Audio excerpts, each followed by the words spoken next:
ਸਾਰੇ ਸਰੋਤਿਆਂ ਨੂੰ ਪਿਆਰ ਭਰੀ ਸਤਿ ਸ੍ਰੀ ਅਕਾਲ। ਮੈਂ ਕੁਲਦੀਪ ਸਿੰਘ ਸੂਬੇਦਾਰ ਨਾਵਲ ਦੇਸ਼ ਨਿਕਾਲਾ ਪੜ੍ਹ ਰਿਹਾ ਹਾਂ, ਜਿਸ ਦਾ ਅਗਲਾ ਭਾਗ ਆਪ ਜੀ ਦੇ ਰੂਬਰੂ ਹੈ। ਆਓ ਸਰਵਣ ਕਰੋ। ਧਰਤੀ ਦੇ ਭਗਵਾਨ ਸਰਦਾਰ ਰਾਮ ਸਿੰਘ ਨਕੋਦਰ, ਜ਼ਿਲ੍ਹਾ ਜਲੰਧਰ ਤੋਂ ਲੇਖਕ ਨੂੰ ਕਾਫੀ ਚਿਰ ਤੋਂ ਫੋਨ ਕਰਦੇ ਚਲੇ ਆ ਰਹੇ ਹਨ ਅਤੇ ਹਰ ਵਾਰ ਉਹਨਾਂ ਦੀ ਇੱਕੋ ਤਕਰਾਰ ਹੁੰਦੀ ਹੈ ਕਿ ਵੀਰ ਜੀ, ਤੁਸੀਂ ਜਦੋਂ ਕਦੇ ਵੀ ਸ਼ਾਹਕੋਟ ਜਾਓ ਉੱਥੋਂ ਦੇ ਹਾਈ ਸਕੂਲ ਦੇ ਹੈੱਡ ਮਾਸਟਰ ਨੂੰ ਮੇਰਾ ਸਲਾਮ ਆਖਿਆ ਜੇ। ਪਰ ਸ਼ਾਹਕੋਟ ਦਾ ਨਾਂ ਸੁਣ ਕੇ ਮੇਰੇ ਦਿਲ 'ਤੇ ਬਹੁਤ ਸੱਟ ਵੱਜਣੀ। ਇਸ ਦਾ ਜ਼ਿਕਰ ਮੈਂ ਅੱਗੇ ਚੱਲ ਕੇ ਕਰਾਂਗਾ। ਪਹਿਲਾਂ ਮੈਂ ਸਰਦਾਰ ਰਾਮ ਸਿੰਘ ਦੀ ਮੁਹੱਬਤ ਦਾ ਜ਼ਿਕਰ ਕਰਨਾ ਚਾਹੁੰਦਾ ਹਾਂ। ਸਰਦਾਰ ਰਾਮ ਸਿੰਘ ਦਾ ਪਰਿਵਾਰ ਜ਼ਿਲ੍ਹਾ ਲਾਇਲਪੁਰ ਫੈਸਲਾਬਾਦ ਦਾ ਰਹਿਣ ਵਾਲਾ ਸੀ। ਰਾਮ ਸਿੰਘ ਵੰਡ ਤੋਂ ਪਹਿਲਾਂ ਨਿੱਕਾ ਹੁੰਦਾ ਸ਼ਾਹਕੋਟ ਦੇ ਪ੍ਰਾਇਮਰੀ ਸਕੂਲ 'ਚ ਪੜ੍ਹਦਾ ਸੀ। ਦੇਸ਼ ਦੀ ਵੰਡ ਹੋ ਗਈ। ਸਰਦਾਰ ਰਾਮ ਸਿੰਘ ਦਾ ਪਰਿਵਾਰ ਸਿਵਾਏ ਕੌੜੀਆਂ ਫਿੱਕੀਆਂ ਯਾਦਾਂ ਤੋਂ ਹਰ ਸ਼ੈ ਨਵੇਂ ਬਣਨ ਵਾਲੇ ਦੇਸ਼ ਪਾਕਿਸਤਾਨ ਵਿੱਚ ਤਿਆਗ ਕੇ ਭਾਰਤ ਚਲਾ ਗਿਆ। ਉਂਝ ਤਾਂ ਨਿੱਕੇ ਨਿੱਕੇ ਬਾਲਾਂ ਨੂੰ ਵਾਂਢੇ ਜਾਣ ਦਾ ਬੜਾ ਹੀ ਚਾਅ ਹੁੰਦਾ ਹੈ। ਮਾਪਿਆਂ ਤੋਂ ਪਹਿਲਾਂ ਹੀ ਤਿਆਰ ਹੋ ਕੇ ਨਵੇਂ ਲੀੜੇ ਪਾ ਕੇ ਗਲੀਆਂ ਵਿੱਚ ਦੁੜੰਗੇ ਲਾਉਂਦੇ ਫਿਰਦੇ ਹੁੰਦੇ ਹਨ ਅਤੇ ਆਂਢੀਆਂ ਗੁਆਂਢੀਆਂ ਦੇ ਬੂਹੇ ਖੜਕਾ ਕੇ ਦੱਸਦੇ ਫਿਰਦੇ ਹਨ ਕਿ ਅਸੀਂ ਵਾਂਢੇ ਚੱਲੇ ਹਾਂ। ਉਹਨਾਂ ਦੇ ਵਾਂਢੇ ਜਾਣ ਦੀ ਅੱਧੇ ਪਿੰਡ ਨੂੰ ਖਬਰ ਹੋ ਜਾਂਦੀ ਹੈ ਅਤੇ ਨਿਆਣਿਆਂ ਦੇ ਮੂੰਹਾਂ 'ਤੇ ਇੱਕ ਅਜੀਬ ਕਿਸਮ ਦੀ ਚਮਕ ਆ ਜਾਂਦੀ ਹੈ। ਵਾਂਢੇ ਦਾ ਨਿੱਕਾ ਜਿਹਾ ਚਾਅ ਰਾਮ ਸਿੰਘ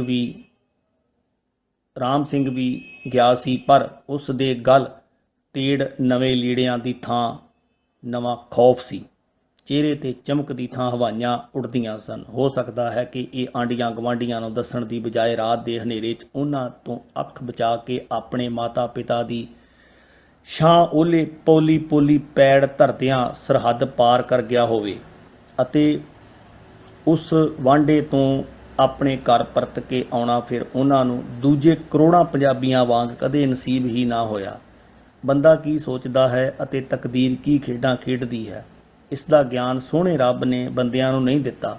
ਪਰ ਸਾਡੇ ਆਗੂ ਅੰਗਰੇਜ਼ਾਂ ਨਾਲ ਮਿਲ ਕੇ ਤਕਦੀਰ ਦੀ ਜਿਹੜੀ ਕਲਮ ਚਲਾਉਣ ਲੱਗੇ ਸਨ, ਉਸ ਦੇ ਨੁਕਸਾਨ ਦਾ ਅੰਦਾਜ਼ਾ ਪਾਗਲ ਤੇ ਝੱਲੇ ਵੀ ਲਾ ਸਕਦੇ ਸਨ। ਪਰ ਹਰ ਕੋਈ ਖਾਮੋਸ਼ ਸੀ, ਕਿਉਂਕਿ ਡਾਢਿਆਂ ਅੱਗੇ ਕਿਸੇ ਦੀ ਵਾਹ ਨਹੀਂ ਚੱਲਦੀ। ਇਸ ਦੁਰਘਟਨਾ ਨੂੰ ਹਰ ਇੱਕ ਨੇ ਤਕਦੀਰ ਦਾ ਲਿਖਿਆ ਸਮਝ ਕੇ ਚੁੱਪ ਵੱਟ ਲਈ। ਹਾਲਾਂਕਿ ਕਦੇ ਵੀ ਇੰਨੀ ਬੇਰਹਿਮੀ ਨਹੀਂ ਹੁੰਦੀ।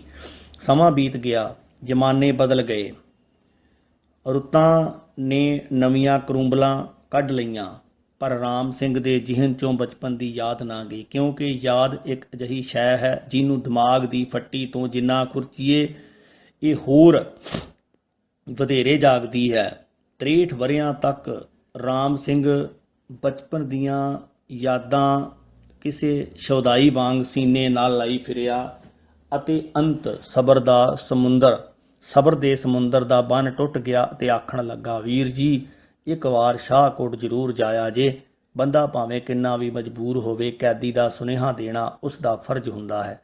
ਸ਼ਾਹਕੋਟ ਦਾ ਨਾਂ ਸੁਣਦਿਆਂ ਹੀ ਮੈਨੂੰ ਲੇਖਕ ਨੂੰ ਲਾਲਾ ਅਕਬਰ ਅਲੀ ਯਾਦ ਆ ਜਾਂਦਾ ਸੀ। ਹਾਂ, ਅਕਬਰ ਅਲੀ, ਮੇਰਾ ਮੂੰਹ ਬੋਲਿਆ ਵੀਰ, ਜਿਹੜਾ ਹੁਣ ਇਸ ਜੱਗ ਵਿੱਚ ਨਹੀਂ ਰਿਹਾ। ਸ਼ੇਖੂਪੁਰ ਤੋਂ ਫੈਸਲਾਬਾਦ ਨੂੰ ਜਾਈਏ ਤਾਂ ਫਿਰੋਜ਼ ਵੱਟੂਆਂ ਤੋਂ ਇੱਕ ਸੜਕ ਨਨਕਾਣਾ ਸਾਹਿਬ ਨੂੰ ਚਲੀ ਜਾਂਦੀ ਹੈ, ਬਲਕਿ ਹੁਣ ਤਾਂ ਮਾਨਾਵਾਲਾ ਤੋਂ ਵੀ ਇੱਕ ਸੜਕ ਜਾਂਦੀ ਹੈ। ਮਾਨਾਵਾਲੇ ਤੋਂ ਥੋੜ੍ਹਾ ਜਿਹਾ ਅਗਾਂਹ ਅਤੇ ਸ਼ਾਹਕੋਟ ਤੋਂ ਉਰਾਂ ਥੋੜ੍ਹੀ ਕੁ ਇੱਧਰ ਪਨਵਾ ਨਾਂ ਦੀ ਇੱਕ ਛੋਟੀ ਜਿਹੀ ਬਸਤੀ ਆਉਂਦੀ ਹੈ। ਹੁਣ ਤਾਂ ਸ਼ਾਇਦ ਉਹ ਵੀ ਕਸਬਾ ਬਣ ਚੁੱਕਾ ਹੋਵੇਗਾ। ਦੋਹਾਂ ਪਾਸਿਆਂ ਦੀਆਂ ਬੱਸਾਂ ਸੂਏ ਦੇ ਪੁਲ 'ਤੇ ਸਵਾਰੀਆਂ ਨੂੰ ਲਾਉਂਦੀਆਂ ਚੜ੍ਹਾਉਂਦੀਆਂ ਹਨ। ਸੂਏ ਤੋਂ ਲਹਿੰਦੇ ਪਾਸੇ ਕਾਵਾਂ ਵਾਲੀ ਨਾਂ ਦੇ 2 ਪਿੰਡ ਹਨ। ਇੱਕ ਨੂੰ ਅਰਾਈਆਂ ਦੀ ਕਾਵਾਂ ਵਾਲੀ ਕਹਿੰਦੇ ਹਨ ਅਤੇ ਦੂਜੇ ਪਿੰਡ ਨੂੰ ਸਿੱਖਾਂ ਦੀ ਕਾਵਾਂ ਵਾਲੀ ਆਖਦੇ ਹਨ। ਦੋਹਾਂ ਪਿੰਡਾਂ ਦੇ ਵਿਚਾਲੇ ਲਗਭਗ 1 ਕਿਲੋਮੀਟਰ ਦਾ ਫਾਸਲਾ ਹੈ। ਮੇਰਾ ਵੀਰ ਅਕਬਰ ਅਲੀ ਸਿੱਖਾਂ ਦੀ ਕਾਵਾਂ ਵਾਲੀ ਦਾ ਰਹਿਣ ਵਾਲਾ ਸੀ। ਬੜਾ ਹੀ ਦਰਵੇਸ਼ ਇਨਸਾਨ ਸੀ। 1986 'ਚ ਮੈਂ ਪਹਿਲੀ ਵਾਰ ਉਸ ਦੇ ਪਿੰਡ ਗਿਆ ਸਾਂ। ਜਦੋਂ ਮੈਂ ਪਨਵਾ 'ਚ ਜਾ ਕੇ ਬੱਸ ਤੋਂ ਉਤਰਿਆ ਅਤੇ ਸੂਰਜ ਕਿਤੇ ਹੱਥ ਮੂੰਹ ਧੋਂਦਾ ਫਿਰਦਾ ਸੀ। ਰਾਤ ਮੈਂ ਲਾਹੌਰ ਠਹਿਰਿਆ ਸਾਂ। ਪਿਛਲੀ ਰਾਤ ਲਾਹੌਰੋਂ ਬੱਸ 'ਤੇ ਬੈਠਾ ਅਤੇ ਸਵਖਤੇ ਹੀ ਪਨਵੀਂ ਜਾ ਲੱਗਾ। ਪੋਹ ਦੇ ਦਿਨ ਸਨ। ਠੰਡ ਤੋਂ ਬਚਣ ਲਈ ਲੋਕਾਂ ਨੇ ਆਪਣੇ ਹੱਥ ਗਰਮ ਚਾਦਰਾਂ ਥੱਲੇ ਲੁਕੋਏ ਹੋਏ ਸਨ। ਆਪਣੇ ਵੱਲੋਂ ਠੰਡ ਤੋਂ ਬਚਣ ਦਾ ਪੂਰਾ ਬੰਦੋਬਸਤ ਕਰੀ ਫਿਰਦੇ ਸਨ, ਪਰ ਫਿਰ ਵੀ ਕਿਤੇ ਕਿਤੇ ਦੰਦਾਂ ਤੇ ਦੰਦ ਵੱਜਣ ਦੀ ਆਵਾਜ਼ ਆ ਹੀ ਜਾਂਦੀ ਸੀ। ਮੇਰੇ ਵਰਗੇ ਮਾੜੀ ਜਾਨ ਵਾਲੇ ਤਾਂ ਉਂਝ ਹੀ ਇਕੱਠੇ ਹੋ ਕੇ 4-4 ਫੁੱਟ ਦੇ ਨਜ਼ਰ ਆਉਂਦੇ ਸਨ। ਮੈਂ ਰਾਹੋਂ ਭੁੱਲੇ ਬੰਦੇ ਵਾਂਗ 4 ਚੁਫੇਰੇ ਝਾਕ ਕੇ ਵੇਖਿਆ। ਧੁੰਦ ਵਿੱਚ ਨਜ਼ਰ ਜ਼ਿਆਦਾ ਦੂਰ ਤਾਂ ਨਾ ਗਈ। ਥੋੜ੍ਹੇ ਜਿਹੇ ਫਾਸਲੇ ਤੇ ਇੱਕ ਪਾਨ ਸਿਗਰਟ ਵਾਲੇ ਦਾ ਢਾਬਾ ਨਜ਼ਰ ਆਇਆ। ਮੈਂ ਥੋੜ੍ਹਾ ਜਿਹਾ ਲਾਗੇ ਹੋ ਕੇ ਢਾਬੇ ਅੰਦਰ ਝਾਕਿਆ। ਢਾਬੇ ਦਾ ਮਾਲਕ ਕਾਊਂਟਰ ਦੇ ਓਹਲੇ ਕੁਕੜੀ ਵਾਂਗ ਇਕੱਠਾ ਹੋਇਆ ਬੈਠਾ ਸੀ। ਮੈਂ ਉਸ ਤੋਂ ਪੁੱਛਿਆ, ਭਾਜੀ ਮੈਂ ਕਾਵਾਂ ਵਾਲੀ ਜਾਣਾ ਹੈ। ਉਹ ਮੂੰਹੋਂ ਤਾਂ ਨਾ ਬੋਲਿਆ ਅਤੇ ਖੇਸ ਦੀ ਬੁੱਕਲ 'ਚੋਂ ਹੱਥ ਕੱਢ ਕੇ ਥੋੜ੍ਹੇ ਜਿਹੇ ਪੰਧ 'ਤੇ ਖੜ੍ਹੇ ਹੋਏ ਟਾਂਗੇ ਵੱਲ ਇਸ਼ਾਰਾ ਕਰ ਦਿੱਤਾ। ਮੇਰੇ ਖਿਆਲ 'ਚ ਉਹਦੇ ਕੋਲੋਂ ਠੰਡ ਨਾਲ ਬੋਲਿਆ ਹੀ ਨਹੀਂ ਸੀ ਜਾਂਦਾ, ਜਾਂ ਫਿਰ ਖਾਮੋਸ਼ੀ ਇਬਾਦਤ ਹੁੰਦੀ ਏ। ਵਾਲੀ ਗੱਲ 'ਤੇ ਪੱਕਾ ਹੋਇਆ ਬੈਠਾ ਸੀ। ਟਾਂਗੇ ਵਾਲਾ ਟਾਂਗੇ ਦੀ ਸੀਟ 'ਤੇ ਗਠੜੀ ਬਣਿਆ ਬੈਠਾ ਸੀ। ਮੈਂ ਕੋਲ ਜਾ ਕੇ ਪੁੱਛਿਆ, ਭਾਜੀ ਟਾਂਗਾ ਤੁਹਾਡਾ ਜੇ? ਮੈਨੂੰ ਆਖਣ ਲੱਗਾ, ਭਾਜੀ ਮੈਂ ਤੁਹਾਨੂੰ ਪਾਇਲਟ ਨਜ਼ਰ ਆਉਂਦਾ ਹਾਂ। ਮੈਂ ਆਖਿਆ, ਭਾਈ ਪਾਇਲਟ ਤੇਰੇ ਵਾਂਗ ਬੱਕਰੀ ਬਣ ਕੇ ਬਹਿਣ ਤਾਂ ਲੱਗ ਜਾਣ। ਮੈਨੂੰ ਕਹਿੰਦਾ, ਭਾਜੀ ਨੂਰ ਪੀਰ ਦੇ ਵੇਲੇ ਮਜ਼ਾਕ ਛੱਡੋ ਤੇ ਇਹ ਦੱਸੋ ਤੁਸਾਂ ਬਾਈ ਦਾਵੇ ਜਾਣਾ ਕਿੱਥੇ ਹੈ? ਮੈਂ ਆਖਿਆ, ਜਿਹੜੇ ਪਿੰਡੋਂ ਸਿੱਖ ਚਲੇ ਗਏ ਹਨ, ਪਰ ਪਿੰਡ ਦਾ ਨਾਂ ਅੱਜ ਤੱਕ ਉੱਥੋਂ ਦੇ ਨਾਂ 'ਤੇ ਮਸ਼ਹੂਰ ਹੈ, ਮੈਂ ਉਸ ਪਿੰਡ ਜਾਣਾ ਹੈ। ਉਹ ਮੈਨੂੰ ਆਖਣ ਲੱਗਾ, ਉੱਥੇ ਕਿਹਨਾਂ ਵੱਲ ਜਾਣਾ ਜੇ? ਮੈਂ ਉਹਨੂੰ ਆਖਿਆ, ਕੋਚਵਾਨ ਹੀ ਰਹਿ, ਇਨਵੈਸਟੀਗੇਸ਼ਨ ਅਫਸਰ ਨਾ ਬਣ। ਵੈਸੇ ਮੈਂ ਅਕਬਰ ਅਲੀ ਰਾਈ ਦੇ ਘਰ ਜਾਣਾ ਹੈ। ਕੋਚਵਾਨ ਆਖਣ ਲੱਗਾ, ਅੱਛਾ ਇਹਦਾ ਮਤਲਬ ਹੈ ਤੁਸਾਂ ਵਿਆਹ ਵਾਲੇ ਘਰ ਜਾਣਾ ਹੈ। ਅਕਬਰ ਅਲੀ ਦੇ ਛੋਟੇ ਮੁਹੰਮਦ ਇਕਬਾਲ ਦਾ ਵਿਆਹ ਸੀ। ਛੇਤੀ ਨਾਲ ਬੈਠੋ, ਫਿਰ ਉਡੀਕਦੇ ਕਿਹਨੂੰ ਜੇ? ਉਹ ਤਾਂ ਆਪਣਾ ਹੀ ਘਰ ਏ। ਮੈਂ ਆਖਿਆ, ਉਡੀਕਣਾ ਕਿਹਨੂੰ ਹੈ? ਬਸ ਐਵੇਂ ਜਰਾ ਵੇਖ ਰਿਹਾ ਸੀ ਕਿ ਧੁੱਪ ਨਿਕਲ ਆਵੇ ਅਤੇ ਮੇਰਾ ਵੀਰ ਜਿਹੜਾ ਕੁਲਫੀ ਵਾਂਗ ਜੰਮਿਆ ਬੈਠਿਆ, ਇਹਦਾ ਲਹੂ ਵੀ ਸੀਰ ਵਿੱਚ ਭੱਜਣ ਲੱਗ ਪਵੇ। ਮੇਰੇ ਟਾਂਗੇ 'ਤੇ ਬਹਿੰਦਿਆਂ ਸਾਰ ਹੀ ਉਸਨੇ ਘੋੜੇ ਨੂੰ ਛਾਂਟਾ ਉਘੇੜਿਆ ਅਤੇ ਘੋੜਾ ਦੁੜਕੀ ਪੈ ਗਿਆ। ਮੈਂ ਆਖਿਆ, ਭਾਈ ਭਾੜਾ ਮੁਕਾ ਲੈ, ਫਿਰ ਪਰਾਏ ਪਿੰਡ ਜਾ ਕੇ ਰਫੜ ਨਾ ਪਾਵੀਂ। ਉਹ ਕਹਿੰਦੇ ਹਨ ਨਾ, ਪੰਜਾਬੀ ਸ਼ਰਾਹ ਕਰਨ ਲੱਗਿਆਂ ਸ਼ਰਮਾਉਂਦਾ ਹੈ, ਝਗੜਾ ਕਰਨ ਲੱਗਿਆਂ ਨਹੀਂ। ਉਹ ਮੈਨੂੰ ਆਖਣ ਲੱਗਾ, ਕਾਹਦੀ ਸ਼ਰਾਹ? ਗੱਲ ਖੋਲ੍ਹ ਲੈਣੀ ਅਤੇ ਕਾਹਦਾ ਝਗੜਾ? ਆਪਣਿਆਂ ਨਾਲ ਨਾ ਸੌਦੇਬਾਜ਼ੀ ਹੁੰਦੀ ਹੈ ਤੇ ਨਾ ਹੀ ਝਗੜਾ ਫੱਬਦਾ ਹੈ। 3 ਕਿਲੋਮੀਟਰ ਦਾ ਪੈਂਡਾ ਗੱਲੀ ਬਾਤੀ ਕਦੋਂ ਤੈਅ ਹੋ ਗਿਆ ਪਤਾ ਵੀ ਨਹੀਂ ਲੱਗਾ ਅਤੇ ਅਸਾਂ ਸਿੱਖਾਂ ਦੀ ਕਾਵਾਂ ਵਾਲੀ ਜਾ ਪੁੱਜੇ।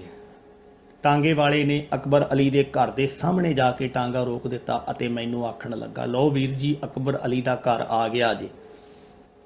ਅਕਬਰ ਅਲੀ ਨਾਲ ਮੇਰੀ ਸਲਾਮ ਦੁਆ ਲਾਹੌਰ ਹੋਈ ਸੀ। ਇਹ ਸਲਾਮ ਦੁਆ ਹੌਲੀ ਹੌਲੀ ਗੂੜੇ ਯਰਾਨੇ ਵਿੱਚ ਬਦਲ ਗਈ ਅਤੇ ਯਰਾਨਾ ਭਾਈਬੰਦੀ ਦੀ ਸੂਰਤ ਇਖਤਿਆਰ ਕਰ ਗਿਆ। ਅਕਬਰ ਅਲੀ ਦੇ ਵਿਆਹ ਨੂੰ 30 ਵਰ੍ਹੇ ਬੀਤ ਗਏ ਸਨ, ਪਰ ਅਜੇ ਤੱਕ ਉਹਦੇ ਘਰ ਦਾ ਵਿਹੜਾ ਸੰਤਾਨ ਤੋਂ ਖਾਲੀ ਸੀ। ਜਦੋਂ ਮੈਂ ਅਕਬਰ ਅਲੀ ਦੇ ਘਰ ਪੁੱਜਾ ਤਾਂ ਉਹਨਾਂ ਨੂੰ ਚਾਹ ਚੜ੍ਹ ਗਿਆ। ਆਪਣੀ ਪਤਨੀ ਨੂੰ ਆਖਣ ਲੱਗਾ, ਛੇਤੀ ਨਾਲ ਅੰਡੇ ਉਬਾਲ ਅਤੇ ਦੁੱਧ ਗਰਮ ਕਰ, ਮੇਰਾ ਭਰਾ ਠੰਡੀਰਿਆ ਪਿਆ। ਭਾਬੀ ਚੁੱਲ੍ਹੇ 'ਤੇ ਬਹਿ ਗਈ ਅਤੇ ਅਸੀਂ ਦੋਵੇਂ ਗੱਪਾਂ ਮਾਰਨ ਲੱਗ ਪਏ। ਥੋੜ੍ਹੀ ਹੀ ਦੇਰ ਬਾਅਦ 50 ਕੁ ਸਾਲ ਦੀ ਇੱਕ ਔਰਤ ਅੰਡੇ ਅਤੇ ਦੁੱਧ ਲੈ ਕੇ ਆ ਗਈ। ਅਕਬਰ ਅਲੀ ਮੈਨੂੰ ਆਖਣ ਲੱਗਾ, ਸਲਾਮ ਕਰ, ਤੇਰੀ ਭਰਜਾਈ ਊ। ਅਤੇ ਉਹਨੂੰ ਆਖਣ ਲੱਗਾ, ਸਿਰ ਤੇ ਪਿਆਰ ਦੇ ਸੂ, ਤੇਰਾ ਦਿਓਰ ਹੀ। ਮੈਂ ਦੋਹਾਂ ਦੇ ਚਿਹਰਿਆਂ ਵੱਲ ਬੜੇ ਗੌਰ ਨਾਲ ਵੇਖਿਆ। ਮੈਨੂੰ ਇਹ ਜੋੜ ਕੁਝ ਗੈਰ ਫਿਤਰੀ ਜਿਹਾ ਮਾਸੂਮ ਹੋਇਆ। ਖੈਰ ਥੋੜ੍ਹੇ ਚਿਰ ਲਈ ਮੈਂ ਇਸ ਸੋਚ ਨੂੰ ਜ਼ਿਹਨ ਦੀ ਦੁਨੀਆ 'ਚੋਂ ਇੱਦਾਂ ਕੱਢ ਦਿੱਤਾ ਜਿਵੇਂ ਪੰਜਾਬੀ ਪੰਜਾਬ 'ਚੋਂ ਨਿਕਲੇ ਸਨ। ਮੈਂ ਇੱਕ ਨਜ਼ਰ ਟਰੇ ਵਿੱਚ ਰੱਖੇ ਆਂਡਿਆਂ ਨੂੰ ਵੇਖਿਆ ਤਾਂ ਮੇਰਾ ਹਾਸਾ ਨਿਕਲ ਗਿਆ। ਕੋਈ ਆਂਡਾ ਸਹੀ ਸਲਾਮਤ ਨਹੀਂ ਸੀ ਛਿੱਲਿਆ ਗਿਆ।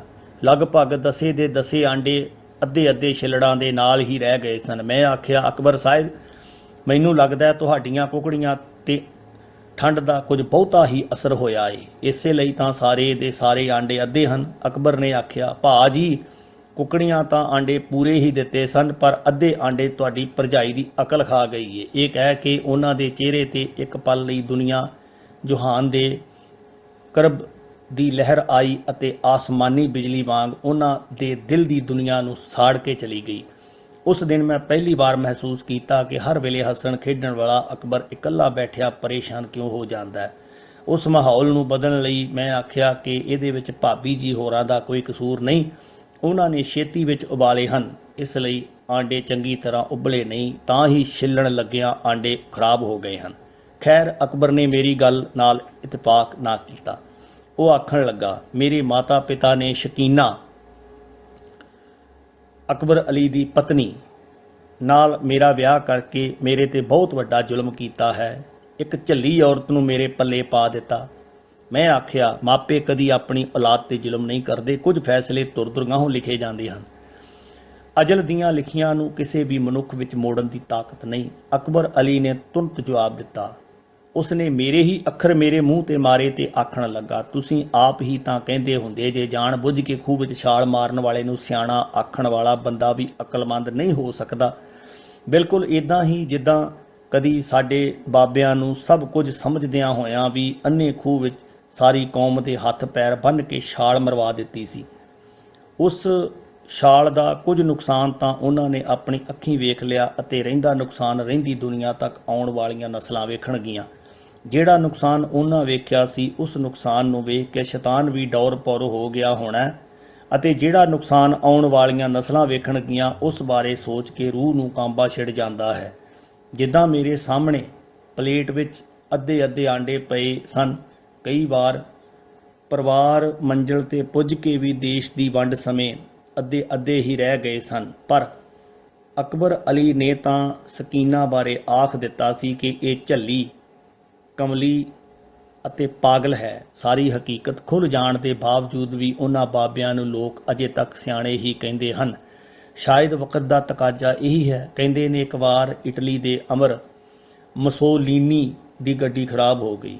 ਉਹ ਗੱਡੀ ਕਿਸੇ ਵਰਕਸ਼ਾਪ 'ਤੇ ਖੜੀ ਕਰਕੇ ਵਕਤ ਲੰਘਾਉਣ ਲਈ ਕਰੀਬੀ ਸਿਨੇਮੇ ਵਿੱਚ ਚਲਾ ਗਿਆ।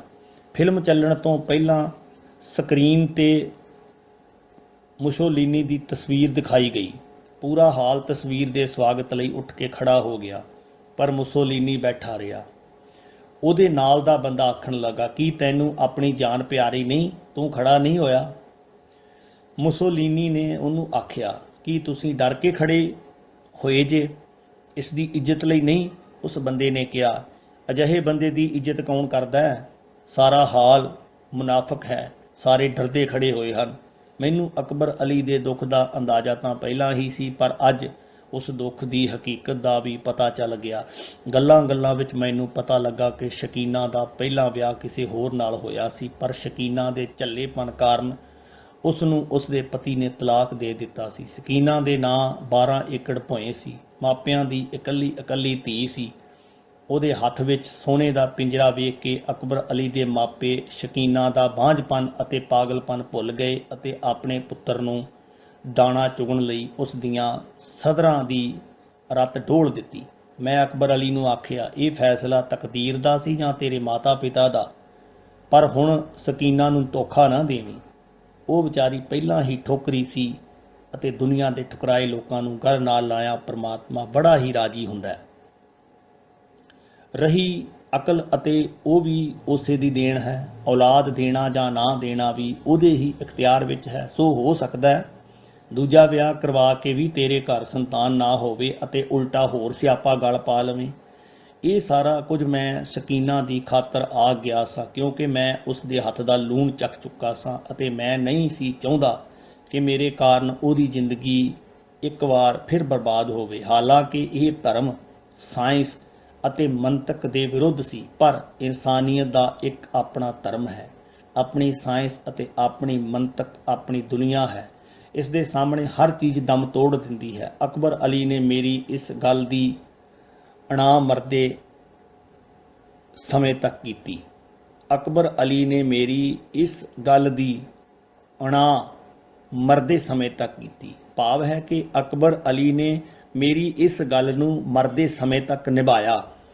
10 ਵਜੇ ਦੇ ਲਗਭਗ ਜੰਝ ਤਿਆਰ ਹੋ ਗਈ ਅਤੇ ਤੂਤੀਆਂ ਬਾਜਿਆਂ ਦਾ ਸ਼ੋਰ ਵਿੱਚ ਇਕਬਾਲ ਦੇ ਸਹੁਰਿਆਂ ਦੇ ਪਿੰਡ ਨੂੰ ਰਵਾਨਾ ਹੋ ਗਈ। ਸ਼ਾਮ ਨੂੰ ਮੈਂ ਅਕਬਰ ਅਲੀ ਤੋਂ ਇਜਾਜ਼ਤ ਲੈ ਕੇ ਲਾਹੌਰ ਵਾਪਸ ਆ ਗਿਆ। ਸਰਦਾਰ ਰਾਮ ਸਿੰਘ ਨੇ ਜਿਹੜੇ ਇਲਾਕੇ ਵਿੱਚ ਆਪਣੇ ਬਾਲਪੁਣੇ ਦੇ ਦਿਨ ਗੁਜ਼ਾਰੇ ਸਨ, ਮੈਂ ਉੱਥੇ ਜਦੋਂ ਗਿਆ ਤਾਂ ਜਵਾਨੀ ਅਜੇ ਮੇਰੇ ਗਲੇ ਮਿਲਦੀ ਗਈ ਸੀ। ਅਗਲੀ ਮੁਲਾਕਾਤ 'ਤੇ ਮੈਂ ਅਕਬਰ ਅਲੀ ਨੂੰ ਆਖਿਆ, ਲਾਲਾ ਕਿਸੇ ਦਿਨ ਨਨਕਾਣਾ ਸਾਹਿਬ ਗੁਰੂ ਨਾਨਕ ਸਾਹਿਬ ਹੋਰਾਂ ਦੇ ਦੁਆਰੇ ਸਲਾਮ ਕਰ ਆਈਏ। ਅਕਬਰ ਅਲੀ ਨੇ ਕਿਹਾ, उस पासे मेरी बड़ी ही वाकफियत है। किसी दिन मैं अपने मित्रों नाल प्रोग्राम बना लैंदा हाँ, फिर चलांगे। ननकाना साहब तो थोड़ी दूर 559 गाफ JB ਨਾਂ ਤੋਂ ਇੱਕ ਚੱਕ ਹੈ। ਇਹ ਚਕੂਕ ਬੰਦੀ ਨਹਿਰਾਂ ਦੇ ਨਾਂ 'ਤੇ ਕੀਤੀ ਗਈ ਸੀ। GB ਤੋਂ ਗੋਗੇਰਾ ਬ੍ਰਾਂਚ ਬਣਦਾ ਉੱਥੋਂ ਦਾ ਕੋਈ ਅਜਿਹਾ ਘਰ ਨਹੀਂ ਜਿਹੜੇ ਘਰ ਅਕਬਰ ਅਲੀ ਦਾ ਕੋਈ ਨਾ ਕੋਈ ਫਰਦ ਜਾਣੂ ਨਾ ਹੋਵੇ। ਅਕਬਰ ਅਲੀ ਨੇ ਆਪਣੇ ਮਿੱਤਰਾਂ ਨਾਲ ਪ੍ਰੋਗਰਾਮ ਬਣਾ ਲਿਆ। 559 ਚੱਕ ਕੇ ਸਾਰੇ ਮਿੱਤਰਾਂ ਦਾ ਬਾਬਾ ਜੀ ਹੋਰਾਂ ਦੇ ਦੁਆਰੇ ਅਕਸਰ ਆਣ ਜਾਣ ਲੱਗਾ ਰਹਿੰਦਾ ਸੀ। ਇਸ ਲਈ ਉਹਨਾਂ ਨੂੰ ਅਕਬਰ ਅਲੀ ਨੇ ਸੱਦਾ ਦਿੱਤਾ ਸੀ। ਫਿਰ ਇੱਕ ਦਿਨ ਉਹ ਖੁਸ਼ਨਸੀਬ ਘੜੀ ਵੀ ਆ ਪੁੱਜੀ ਕਿ ਅਸੀਂ ਮਨੁੱਖਤਾ ਦੇ ਅਜੀਮ ਗੁਰੂ, ਪੰਜਾਬ ਦੇ ਅਜੀਮ ਸਪੂਤ ਅਤੇ ਸਿੱਖ ਧਰਮ ਦੇ ਬਾਨੀ ਦੇ ਦੁਆਰੇ ਪੁੱਜ ਕੇ ਉਹਨਾਂ ਦੀ ਅਜ਼ਮਤ ਨੂੰ ਸਲਾਮ ਕਰ ਰਹੇ ਸਾਂ। ਉੱਥੇ ਜਾਣ ਦਾ ਫਿਰ ਅਜਿਹਾ ਭੁੱਸ ਪਿਆ ਕਿ ਹਰ ਦੂਜੇ ਤੀਜੇ ਮਹੀਨੇ ਬਾਬਾ ਜੀ ਹੋਰਾਂ ਦੇ ਦੁਆਰ 'ਤੇ ਹਾਜ਼ਰੀ ਭਰਨਾ ਜੀਵਨ ਦਾ ਹਿੱਸਾ ਹੀ ਬਣ ਗਿਆ। ਇੱਦਾਂ ਹੀ ਕਈ ਵਰ੍ਹੇ ਬੀਤ ਗਏ। ਸਮੇਂ ਦੀ ਚਰਖੀ ਘੁੰਮਦਿਆਂ ਪਤਾ ਨਹੀਂ ਲੱਗਦਾ। ਸਮੇਂ ਦਾ ਦਰੋਗਾ ਕਦੋਂ ਹੱਥਾਂ ਪੈਰਾਂ ਨੂੰ ਸੰਗਲ ਪਵਾ ਦਿੰਦਾ ਹੈ, ਇਸ ਦਾ ਅੰਦਾਜ਼ਾ ਮੈਨੂੰ ਤਾਂ ਕੀ ਸੀ, ਸ਼ਾਇਦ ਕਿਸੇ ਨੂੰ ਵੀ ਨਾ ਹੋਵੇ। ਮੈਂ ਆਪਣੀਆਂ ਮਜਬੂਰੀਆਂ ਦਾ ਕੈਦੀ ਬਣ ਗਿਆ ਅਤੇ ਅਕਬਰ ਅਲੀ ਨੂੰ ਉਹਦੀਆਂ ਪਰੇਸ਼ਾਨੀਆਂ ਨੇ ਜਕੜ ਲਿਆ। ਨਿੱਤ ਦੀਆਂ ਮੁਲਾਕਾਤਾਂ ਮਹੀਨਿਆਂ ਤਾਂ ਜਾ ਪਈਆਂ। ਇੱਕ ਵਾਰ ਅਕਬਰ ਅਲੀ ਨੇ ਪੁੱਛਿਆ, ਉੱਥੇ ਖੈਰ ਹੈ? ਇੱਕ ਵਾਰ ਅਕਬਰ ਅਲੀ ਨੇ ਆਖਿਆ, ਐਤਕਾਂ ਵੀ ਸਾਉਣ ਨੂੰ ਲੱਗਾ। 20 ਤਰੀਕ ਨੂੰ ਪੰਜਾਬ ਦੇ ਐਤਕਾਂ 20 ਸਾਉਣ ਨੂੰ ਆਪਾਂ ਜੰਡਿਆਲੇ ਸ਼ੇਰਖਾਂ ਚੱਲਣਾ। ਮੈਂ ਪੁੱਛਿਆ, ਉੱਥੇ ਖੈਰ ਹੈ? ਉਹ ਆਖਣ ਲੱਗਾ, 20 ਤਰੀਕ ਨੂੰ ਪੰਜਾਬ ਦੇ ਅਜੀਮ ਸੂਫੀ ਸ਼ਾਇਰ ਬਾਬਾ ਜੀ ਦੀ ਸੈਯਦ ਵਾਰਸ ਸ਼ਾਹ ਦਾ ਮੇਲਾ ਹੁੰਦਾ। ਮੈਂ ਆਪਣੀਆਂ ਮਜਬੂਰੀਆਂ ਦਾ ਕੈਦੀ ਬਣ ਗਿਆ ਅਤੇ ਅਕਬਰ ਅਲੀ ਨੂੰ ਉਹਦੀਆਂ ਪਰੇਸ਼ਾਨੀਆਂ ਨੇ ਜਕੜ ਲਿਆ।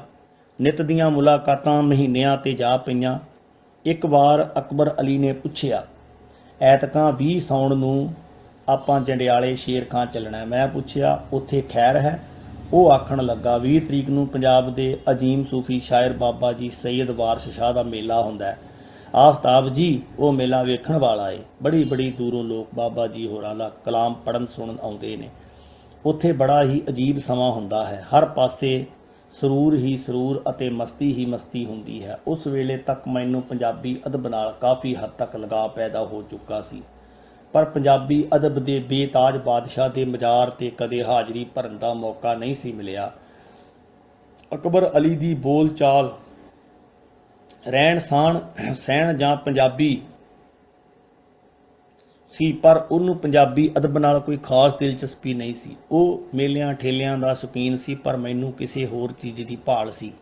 ਸ਼ੇਖੂਪੁਰਾ ਇੱਕ ਇਤਿਹਾਸਕ ਸ਼ਹਿਰ ਹੈ। ਇਹ ਸ਼ਹਿਰ ਅਕਬਰ ਬਾਦਸ਼ਾਹ ਦੇ ਆਪਣੇ ਪੁੱਤਰ ਸ਼ਹਿਜ਼ਾਦਾ ਸ਼ੇਖੂ ਦੇ ਨਾਂ, ਬਾਅਦ ਵਿੱਚ ਸ਼ਹਿਜ਼ਾਦਾ ਸਲੀਮ ਅਤੇ ਫਿਰ ਨੂਰਦੀਨ ਜਹਾਂਗੀਰ ਤੋਂ ਵਸਾਇਆ ਸੀ।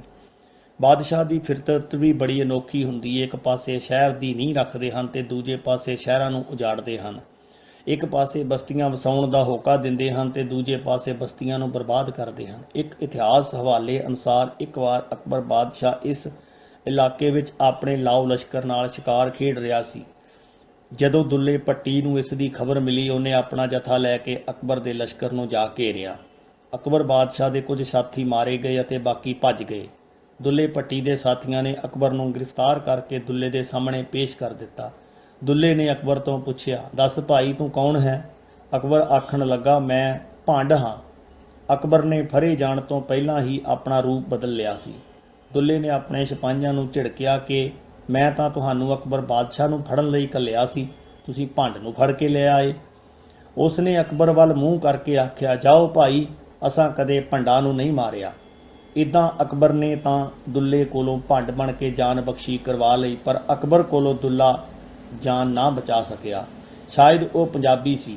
ਉਹਨੇ ਬਾਦਸ਼ਾਹ ਦੀ ਕਿਸੇ ਸ਼ਰਤ ਨੂੰ ਨਾ ਮੰਨਿਆ ਅਤੇ ਮੌਤ ਕਬੂਲ ਕਰ ਲਈ। ਸ਼ੇਖੂਪੁਰਾ ਤੋਂ ਚੜ੍ਹਦੇ ਪੱਖ ਨੂੰ ਜਾਈਏ ਤਾਂ ਉੱਥੇ ਇੱਕ ਉੱਚਾ ਜਿਹਾ ਮੀਨਾਰ ਨਜ਼ਰ ਆਉਂਦਾ ਹੈ। ਇਸ ਨੂੰ ਹਿਰਨ ਮੀਨਾਰ ਆਖਦੇ ਹਨ। ਇਹ ਸ਼ਹਿਜ਼ਾਦੇ ਸ਼ੇਖੂ ਨੇ ਆਪਣੇ ਪਿਆਰੇ ਹਿਰਨ ਦੇ ਮਰਨ ਦੀ ਯਾਦ ਵਿੱਚ ਬਣਵਾਇਆ ਸੀ। ਕਿੰਨੀ ਚੰਬੇ ਦੀ ਗੱਲ ਹੈ ਕਿ ਸਕੇ ਪੁੱਤਰ ਦੀਆਂ ਅੱਖਾਂ ਕਢਵਾ ਕੇ ਉਹਦੀ ਬਾਤ ਨਾ ਪੁੱਛੀ ਤੇ ਹਿਰਨ ਦੀ ਯਾਦ ਵਿੱਚ ਮੀਨਾਰ ਖੜਾ ਕਰ ਦਿੱਤਾ। ਇਹਨਾਂ ਬਾਦਸ਼ਾਹਾਂ ਦੇ ਸ਼ੌਕ ਵੀ ਬੜੇ ਵੱਲੇ ਹੁੰਦੇ ਨੇ। ਇਨਸਾਨਾਂ ਨੂੰ ਮਾਰ ਕੇ ਕਾਵਾਂ ਕੁੱਤਿਆਂ ਨੂੰ ਖਵਾ ਦਿੰਦੇ ਨੇ ਅਤੇ ਜਾਨਵਰਾਂ ਦੀਆਂ ਕਬਰਾਂ ਬਣਵਾਉਂਦੇ ਨੇ। ਹਿਰਨ ਮੀਨਾਰ ਨਾਲੋਂ ਸੜਕ ਜੰਡਿਆਲੇ ਸ਼ੇਰ ਖਾਂ ਨੂੰ ਚਲੀ ਜਾਂਦੀ ਹੈ, ਜਿੱਥੋਂ ਪੰਜਾਬੀ ਅਦਬ ਦਾ ਸਰ ਚਸ਼ਮਾ ਫੁੱਟਦਾ ਹੈ। ਸਾਉਣ ਦੀ 20 ਤਰੀਕ ਨੂੰ ਮੈਂ ਤੇ ਅਕਬਰ ਅਲੀ ਬਾਬੇ ਹੋਰਾਂ ਦੇ ਮਜ਼ਾਰ ਤੇ ਖੜੇ ਉਸ ਦੀ ਅਜੀਮ ਹਸਤੀ ਲਈ ਹੱਥ ਚੁੱਕ ਕੇ ਦੁਆ ਕਰ ਰਹੇ ਸਾਂ। ਅਕਬਰ ਅਲੀ ਦੇ ਦੱਸਣ ਅਨੁਸਾਰ ਉੱਥੇ ਵਾਕਿਆ ਹੀ ਪੰਜਾਬ ਭਰ ਤੋਂ ਬਾਬੇ ਹੋਰਾਂ ਦੇ ਕਲਾਮ ਦੇ ਸ਼ੈਦਾਈ ਇਕੱਠੇ ਹੋਏ ਸਨ। ਇੱਕ ਤੋਂ ਇੱਕ ਵੱਧ ਗਾਇਕ ਸੀ, ਆਪਣੀ ਆਪਣੀ ਆਵਾਜ਼ ਦਾ ਜਾਦੂ ਬਖੇਰ ਰਹੇ ਸਨ। ਪੰਜਾਬੀ ਲੋਕ ਗੀਤ ਗਾਉਣ ਵਾਲਿਆਂ ਦੀ ਗਿਣਤੀ ਤਾਂ ਲੱਖਾਂ ਵਿੱਚ ਹੈ, ਪਰ ਬਾਬਾ ਜੀ ਹੋਰਾਂ ਦਾ ਕਲਾਮ ਪੜ੍ਹਨ ਵਾਲੇ ਵਿਰਲੇ ਹੀ ਹਨ। ਅਕਬਰ ਅਲੀ ਮੇਲੇ ਦੀ ਰੌਣਕ ਤੋਂ ਲੁਤਫ ਉਠਾ ਰਿਹਾ ਸੀ। ਮੈਂ ਬਾਬੇ ਹੋਰਾਂ ਦੇ ਕਲਾਮ ਦੇ ਇੱਕ ਇੱਕ ਅੱਖਰ ਨੂੰ ਜ਼ਿਹਨ ਵਿੱਚ ਬਿਠਾ ਰਿਹਾ ਸੀ। ਸਾਰੀ ਰਾਤ ਹੀਰ ਰਾਂਝੇ ਦੇ ਨਾਂ ਤੇ ਲਿਖੇ ਗਏ ਅਨਮੋਲ ਮੋਤੀਆਂ ਦੀ ਪਰਖ ਕਰਦਾ ਰਿਹਾ। ਇੱਕ ਗਾਇਕ ਨੇ ਬੜੀ ਸੁਰੀਲੀ ਆਵਾਜ਼ ਵਿੱਚ ਜਦੋਂ ਇਹ ਬੈਤ ਪੜ੍ਹਿਆ, ਮੈਨੂੰ ਮੁਗਲੇ ਆਜ਼ਮ ਦੀ ਯਾਦ ਆ ਗਈ, ਜਿਹੜਾ ਸ਼ੇਰ ਦੀ ਜੂਹ ਵਿਚਕਾਰ ਖੇਡਣ ਗਿਆ ਸੀ। ਜਿਹੜੀਆਂ ਲੈਣ ਉਡਾਰੀਆਂ ਨਾਲ ਬਾਜਾਂ ਉਹ ਬੁਲਬੁਲਾਂ ਥੱਕ ਮਰੇਂਦੀਆਂ ਨੇ। ਉਹਨਾਂ ਹਰਨੀਆਂ ਦੀ ਉਮਰ ਹੋ ਚੁੱਕੀ, ਜਿਹੜੀਆਂ ਆਪਣੀ ਸ਼ੇਰ ਦੀ ਜੂਆ ਦਾ ਪੀਂਦੀਆਂ ਨੇ। ਜਿਣਸਾਂ ਆਪੋ ਆਪਣੇ ਜ਼ੋਰ ਦੱਸਣ, ਜਦੋਂ ਉਖਲ ਕੱਤ ਛੜੇਂਦੀਆਂ ਨੇ। ਮੁਗਲੇ ਆਜ਼ਮ ਵੀ ਜਦੋਂ ਸਮੇਂ ਦੀ ਉਖਲੀ ਵਿੱਚ ਪਿਆ ਤਾਂ 6 ਵੱਜਣ ਤੋਂ ਪਹਿਲਾਂ ਹੀ ਆਪਣੀ ਜਾਤ ਬਦਲ ਗਈ। ਅਗਲੇ ਦਿਨ ਮੈਂ ਅਤੇ ਅਕਬਰ ਅਲੀ ਲਾਹੌਰ ਵਾਪਸ ਆ ਗਏ, ਇਸ ਉਮੀਦ ਤੇ ਕਿ ਅਗਲੇ ਵਰੇ ਫਿਰ ਮੇਲਾ ਵੇਖਣ ਆਵਾਂਗੇ। 20 ਸਤੰਬਰ 1992 ਨੂੰ ਮੈਂ ਲਾਹੌਰ ਗਿਆ ਅਤੇ ਸਿੱਧਾ ਅਕਬਰ ਅਲੀ ਦੀ ਫੈਕਟਰੀ ਜਾ ਪੁੱਜਾ। ਫੈਕਟਰੀ ਅੰਦਰ ਜਾ ਕੇ ਮੈਂ 4 ਚੁਫੇਰੇ ਨਜ਼ਰ ਦੌੜਾਈ, ਪਰ ਅਕਬਰ ਅਲੀ ਮੈਨੂੰ ਕਿਤੇ ਨਜ਼ਰ ਨਾ ਆਇਆ। ਮੈਂ ਇੱਕ ਵਰਕਰ ਕੋਲੋਂ ਪੁੱਛਿਆ, ਭਾਈ ਜੀ ਮੈਂ ਅਕਬਰ ਅਲੀ ਨੂੰ ਮਿਲਣਾ। ਉਹ ਵਰਕਰ ਮੈਨੂੰ ਕਹਿੰਦਾ, ਭਾ ਜੀ ਕਿਹੜੇ ਅਕਬਰ ਅਲੀ ਨੂੰ ਮਿਲਣਾ ਜੀ? ਮੈਂ ਆਖਿਆ, ਲਾਲੇ ਅਕਬਰ ਅਲੀ ਨੂੰ, ਜਿਹੜਾ ਤੁਹਾਡਾ ਸੁਪਰਵਾਈਜ਼ਰ ਹੈ। ਇਹ ਸੁਣ ਕੇ ਉਸ ਬੰਦੇ ਨੇ ਅੱਖਾਂ ਨੀਵੀਆਂ ਕਰ ਲਈਆਂ ਅਤੇ ਚੰਦ ਸੈਕਿੰਡ ਬਾਅਦ ਜਦੋਂ ਉਹਨੇ ਮੂੰਹ ਉਤਾਂਹ ਕੀਤਾ, ਉਸ ਦੀਆਂ ਅੱਖਾਂ ਵਿੱਚੋਂ ਹੰਝੂ ਲਿਸ਼ਕ ਰਹੇ ਸਨ। ਮੈਨੂੰ ਆਖਣ ਲੱਗਾ, ਭਾਈ ਤੁਸਾਂ ਕਿੱਥੋਂ ਆਏ ਜੇ? ਮੈਂ ਉਸਨੂੰ ਆਪਣਾ ਥਾਂ ਟਿਕਾਣਾ ਦੱਸਿਆ। ਉਹ ਮੈਨੂੰ ਕਹਿਣ ਲੱਗਾ, ਵੀਰ ਜੀ ਮੈਨੂੰ ਜਾਪਦਾ ਕਿ ਤੁਸੀਂ ਕਾਫੀ ਚਿਰ ਪਿੱਛੋਂ ਇੱਥੇ ਆਏ ਜੇ। ਮੈਂ ਉਸਨੂੰ ਆਖਿਆ, ਭਾਈ ਸਾਹਿਬ ਬੁਝਾਰਤਾਂ ਨਾ ਪਾ, ਮੇਰੇ ਨਾਲ ਸਿੱਧੀ ਗੱਲ ਕਰ। ਉਹ ਬੰਦਾ ਫੈਕਟਰੀ ਵਿੱਚ ਨਵਾਂ ਆਇਆ ਸੀ, ਨਹੀਂ ਤਾਂ ਲਗਭਗ ਸਾਰੇ ਹੀ ਮੈਨੂੰ ਜਾਣਦੇ ਸਨ। ਉਹ ਮੈਨੂੰ ਆਖਣ ਲੱਗਾ, ਵੀਰ ਜੀ ਜਿਹੜੇ ਅਕਬਰ ਅਲੀ ਦੀ ਤੁਸੀਂ ਗੱਲ ਕਰਦੇ ਜੇ, ਉਹ ਤਾਂ ਪਿਛੋਕੜ ਦਾ ਹਿੱਸਾ ਬਣ ਕੇ ਰਹਿ ਗਿਆ ਹੈ। ਹੁਣ ਤਾਂ ਉਹਨਾਂ ਦੀ ਯਾਦ ਸਾਡੇ ਕੋਲ ਰਹਿੰਦੀ ਹੈ, ਉਹ ਆਪ ਤਾਂ ਨਜ਼ਰ ਨਹੀਂ ਆਉਂਦਾ। ਮੈਂ ਆਖਿਆ, ਕੀ ਉਹ ਇੱਥੋਂ ਚਲਾ ਗਿਆ? ਉਹ ਬੰਦਾ ਕਹਿੰਦਾ, ਆਹੋ ਵੀਰ ਜੀ ਉਹ ਹੁਣ ਇੱਥੋਂ ਚਲਾ ਗਿਆ। ਵੈਸੇ ਤੁਸੀਂ ਇੱਥੇ ਕਿੰਨੀ ਦੇਰ ਬਾਅਦ ਆਏ ਜੇ? ਉਸਨੇ ਅਗਲਾ ਸਵਾਲ ਮੇਰੇ ਤੇ ਕਰ ਦਿੱਤਾ। ਮੈਂ ਆਖਿਆ, ਇਹੋ ਕੋਈ 4 ਮਹੀਨਿਆਂ ਮਗਰੋਂ।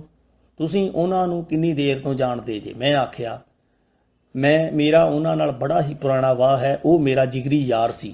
ਉਹ ਬੰਦਾ ਕਹਿਣ ਲੱਗਾ, ਤੁਸੀਂ ਚੰਗੇ ਜਿਗਰੀ ਯਾਰ ਜੇ, ਤੁਹਾਡੇ ਮਿੱਤਰ ਨੂੰ ਚਲਾਣਾ ਕੀਤਿਆਂ ਅੱਜ ਪੂਰਾ 1.5 ਮਹੀਨਾ ਬੀਤ ਚੁੱਕਾ ਹੈ ਅਤੇ ਤੁਸੀਂ ਅੱਜ ਆ ਕੇ ਵੜੇ ਜੇ।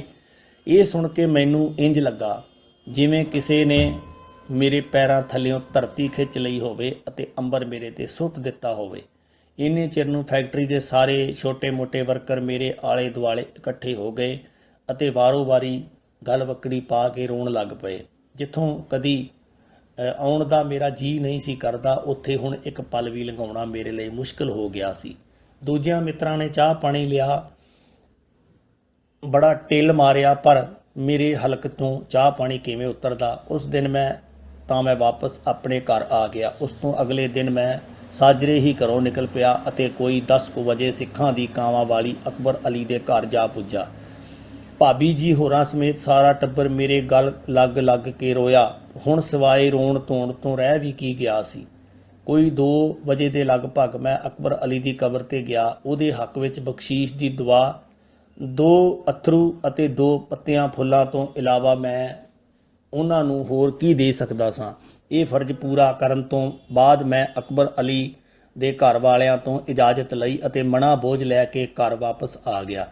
ਵੱਖਰਾ ਚੁੱਲ੍ਹਾ ਅੱਡਣ ਦੀ ਖੁਸ਼ੀ ਵਿੱਚ ਹਰ ਸਾਲ ਪਾਕਿਸਤਾਨ ਵਿੱਚ 14 ਅਗਸਤ ਨੂੰ ਅਤੇ ਭਾਰਤ ਵਿੱਚ 15 ਅਗਸਤ ਨੂੰ ਇੱਕ ਦਿਨ ਮਨਾਇਆ ਜਾਂਦਾ ਹੈ, ਜਿਸ ਨੂੰ ਕੌਮੇ ਆਜ਼ਾਦੀ ਜਾਂ ਆਜ਼ਾਦੀ ਦਾ ਦਿਨ ਕਿਹਾ ਜਾਂਦਾ ਹੈ।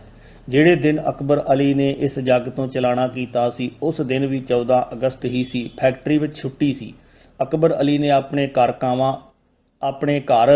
ਕਾਵਾਂ ਵਾਲੀ ਗਿਆ ਅਤੇ ਨਾ ਹੀ ਉਸ ਦਿਨ ਮੇਰੇ ਕੋਲ ਆਇਆ। ਅੱਧਾ ਦਿਨ ਫੈਕਟਰੀ ਦੀ ਛੱਤ ਤੇ ਦੂਜੇ ਮਿੱਤਰਾਂ ਨਾਲ ਲੁੱਡੋ ਖੇਡਦਾ ਰਿਹਾ। ਫਿਰ ਸਮੁੰਦਰੀ ਤੋਂ ਉਸ ਦੀ ਭੈਣ ਅਤੇ ਬਹਿਨੋਈ ਆ ਗਏ। ਉਹਨਾਂ ਦੇ ਖਾਣ ਪੀਣ ਦਾ ਬੰਦੋਬਸਤ ਕਰਨ ਲੱਗ ਪਿਆ। ਵਰਕਰ ਕਹਿੰਦੇ ਸਨ ਕਿ ਇੱਕੋ ਵਾਰੀ ਉਹਦੇ ਸੀਨੇ ਵਿੱਚ ਦਰਦ ਹੋਈ ਅਤੇ ਉਹ ਇਕੱਠਾ ਹੁੰਦਾ ਗਿਆ। ਉਸ ਸਮੇਂ ਫੈਕਟਰੀ ਮਾਲਕ ਦੇ ਘਰ ਫੋਨ ਕੀਤਾ ਅਤੇ ਉਹ ਗੱਡੀ ਲੈ ਕੇ ਆ ਗਏ। ਅਕਬਰ ਅਲੀ ਨੂੰ ਬੇਹੋਸ਼ੀ ਦੀ ਹਾਲਤ ਵਿੱਚ ਮੁਨਸੀ ਹਸਪਤਾਲ ਲਿਜਾਇਆ ਗਿਆ। ਡਾਕਟਰ ਨੇ ਉਸ ਦਾ ਹੱਥ ਫੜ ਕੇ ਕਿਹਾ ਕਿ ਇਹਨੂੰ ਹੁਣ ਕਿਸੇ ਦਵਾਈ ਦੀ ਲੋੜ ਨਹੀਂ, ਇਹ ਕਦੋਂ ਦਾ ਪ੍ਰਾਣ ਤਿਆਗ ਚੁੱਕਾ ਹੈ। ਇੱਦਾਂ ਅਕਬਰ ਅਲੀ 45 ਵਰ੍ਹੇ ਪਹਿਲਾਂ ਸ਼ਹੀਦ ਹੋਣ ਵਾਲਿਆਂ ਦੀ ਸਫ਼ ਵਿੱਚ ਸ਼ਾਮਲ ਹੋ ਗਿਆ। ਰਾਮ ਸਿੰਘ ਨੇ ਜਦੋਂ ਸ਼ਾਹਕੋਟ ਦਾ ਨਾਂ ਲਿਆ, 1 ਸੈਕਿੰਡ ਦੇ 1000ਵੇਂ ਹਿੱਸੇ ਵਿੱਚ ਮੇਰਾ ਪਿਛੋਕੜ ਮੇਰੇ ਸਾਹਮਣੇ ਆ ਖਲੋਤਾ। ਸ਼ੇਖੂਪੁਰਾ, ਪੰਨਵਾ, ਨਨਕਾਣਾ, ਫੈਰੋਜ਼ ਵਟਵਾ, ਮਾਨਾਵਾਲਾ, ਸਿੱਖਾਂ ਦੀ ਕਾਵਾਂ ਵਾਲੀ, ਅਰਾਈਆਂ ਦੀ ਕਾਵਾਂ ਵਾਲੀ ਅਤੇ ਮੇਰਾ ਜਿਗਰੀ ਮਿੱਤਰ ਅਕਬਰ ਅਲੀ। ਹਾਂ ਅਕਬਰ ਅਲੀ, ਜਿਹਦੇ ਬਾਜ ਝੱਟ ਨਹੀਂ ਸੀ ਲੰਘਦਾ। ਹੁਣ ਵਰ੍ਹੇ ਸਦੀਆਂ ਹੋ ਗਏ ਸਨ, ਉਸ ਪਾਸੇ ਜਾਣ ਨੂੰ ਚਿੱਤ ਤਾਂ ਨਹੀਂ ਸੀ ਕਰਦਾ, ਪਰ ਰਾਮ ਸਿੰਘ ਦਾ ਸੁਨੇਹਾ ਮੇਰੀ ਜ਼ਿੰਦਗੀ ਦੇ ਕਰਜ਼ ਬਣ ਗਿਆ ਸੀ। ਆਖਰ 1 ਜਨਵਰੀ 2011 ਨੂੰ ਮੈਂ ਸ਼ਾਹਕੋਟ ਜਾ ਪੁੱਜਾ। ਪੁੱਛ ਕੇ ਰਾਮ ਸਿੰਘ ਦੇ ਸਕੂਲ ਵਿੱਚ ਜਾ ਪੈਰ ਧਰਿਆ। ਚੌਕੀਦਾਰ ਨੂੰ ਸਲਾਮ ਤੋਂ ਬਾਅਦ ਪੁੱਛਿਆ ਕਿ ਮੈਂ ਤੁਹਾਡੇ ਪ੍ਰਿੰਸੀਪਲ ਨੂੰ ਮਿਲਣ ਆਇਆ ਹਾਂ। ਉਹ ਮੈਨੂੰ ਉਸ ਦੇ ਦਫ਼ਤਰ ਲੈ ਗਿਆ ਅਤੇ ਉਹਨਾਂ ਨੂੰ ਆਖਿਆ, ਤੁਹਾਨੂੰ ਕੋਈ ਸਾਹਿਬ ਮਿਲਣ ਆਇਆ ਹੈ। ਪ੍ਰਿੰਸੀਪਲ ਨੇ ਮੈਨੂੰ ਅੰਦਰ ਬੁਲਾ ਲਿਆ ਅਤੇ ਆਉਣ ਦਾ ਮਕਸਦ ਪੁੱਛਿਆ। ਮੈਂ ਆਖਿਆ, ਸਰ, ਜਨਾਬ ਹੋਰਾਂ ਦੀ ਨਿਗਾਹ ਵਿੱਚ ਤਾਂ ਭਾਵੇਂ ਮੇਰੇ ਪੰਧ ਕਰਨ ਦਾ ਮਕਸਦ ਕੋਈ ਖਾਸ ਨਾ ਹੋਵੇ, ਪਰ ਮੈਂ ਬਹੁਤ ਹੀ ਵੱਡਾ ਟੀਚਾ ਲੈ ਕੇ ਆਇਆ ਹਾਂ। ਦੇਸ਼ ਦੀ ਵੰਡ ਤੋਂ ਪਹਿਲਾਂ ਤੁਹਾਡੇ ਸਕੂਲ, ਉਦੋਂ ਪ੍ਰਾਇਮਰੀ ਸਕੂਲ ਦਾ ਰਾਮ ਸਿੰਘ ਨਾਂ ਦਾ ਇੱਕ ਵਿਦਿਆਰਥੀ ਸੀ। ਦੇਸ਼ ਦੀ ਵੰਡ ਸਮੇਂ ਉਹ ਭਾਰਤ ਚਲਾ ਗਿਆ। ਕੁਝ ਚਿਰ ਪਹਿਲਾਂ ਉਹਨਾਂ ਮੈਨੂੰ ਫੋਨ ਕੀਤਾ ਸੀ ਕਿ ਜੇ ਕਦੀ ਸ਼ਾਹਕੋਟ ਜਾਓ ਤਾਂ ਉੱਥੋਂ ਦੇ ਸਕੂਲ ਦੇ ਹੈੱਡਮਾਸਟਰ ਨੂੰ ਮੇਰਾ ਸਲਾਮ ਆਖਿਆ ਜੇ। ਮੈਂ ਤੁਹਾਨੂੰ ਉਹਨਾਂ ਦਾ ਸਲਾਮ ਕਹਿਣ ਲਈ ਚੱਕ ਨੰਬਰ 17 ਜ਼ਿਲ੍ਹਾ ਕਸੂਰ ਤੋਂ ਆਇਆ ਹਾਂ। ਹੈੱਡਮਾਸਟਰ ਸਾਹਿਬ ਨੇ ਬੜੇ ਗੌਰ ਨਾਲ ਮੇਰੇ ਵੱਲ ਤੱਕਿਆ ਤੇ ਆਖਣ ਲੱਗਾ, ਰਾਮ ਸਿੰਘ ਤਾਂ ਮੈਨੂੰ ਕੋਈ ਪਾਗਲ ਲੱਗਦਾ ਅਤੇ ਤੂੰ ਵੀ ਮੈਨੂੰ ਐਡਾ ਸਿਆਣਾ ਨਹੀਂ ਜਾਪਦਾ। ਮੈਂ ਆਖਿਆ, ਸਰ, ਉਹ ਕਿੱਦਾਂ? ਉਹ ਕਹਿੰਦਾ, ਪਾਕਿਸਤਾਨ ਬਣੇ ਨੂੰ ਲਗਭਗ ਪੌਣੀ ਸਦੀ ਬੀਤ ਗਈ ਹੈ। ਇਸ ਪੌਣੀ ਸਦੀ ਵਿੱਚ ਘੱਟ ਤੋਂ ਘੱਟ ਵੀ 50 ਹੈੱਡਮਾਸਟਰ ਆਏ ਅਤੇ ਚਲੇ ਗਏ।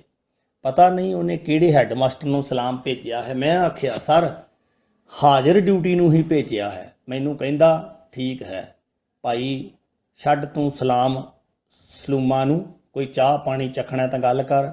ਮੈਂ ਆਖਿਆ, ਤੇਰੇ ਵਰਗੇ ਇਨਸਾਨ ਕੋਲੋਂ ਚਾਹ ਪਾਣੀ ਤਾਂ ਕੀ, ਮੈਂ ਬੈਠਣਾ ਵੀ ਗੁਆਰਾ ਨਹੀਂ ਕਰਦਾ।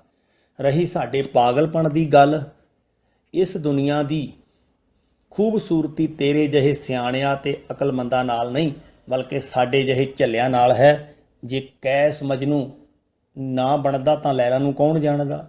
ਤੇਰੇ ਜਿਹੇ ਅਕਲਾਂ ਵਾਲੇ ਅਕਲ ਦੀ ਵਰਤੋਂ ਕਰਦੇ ਕਰਦੇ ਕਬਰੀਂ ਜਾ ਵੜਦੇ ਹਨ ਅਤੇ ਗੁਆਂਢੀਆਂ ਨੂੰ ਵੀ ਪਤਾ ਨਹੀਂ ਹੁੰਦਾ ਅਤੇ ਸਾਡੇ ਜਿਹੇ ਝੱਲਿਆਂ ਨੂੰ ਜੱਗ ਜਾਣਦਾ ਹੈ। ਮੈਨੂੰ ਕਹਿਣ ਲੱਗਾ, ਭਾ ਜੀ, ਤੁਸੀਂ ਤਾਂ ਖਾਹ ਗਰਮ ਹੋ ਗਏ ਜੇ। ਮੈਂ ਤਾਂ ਐਵੇਂ ਮਜ਼ਾਕ ਕਰਦਾ ਪਿਆ ਸਾਂ।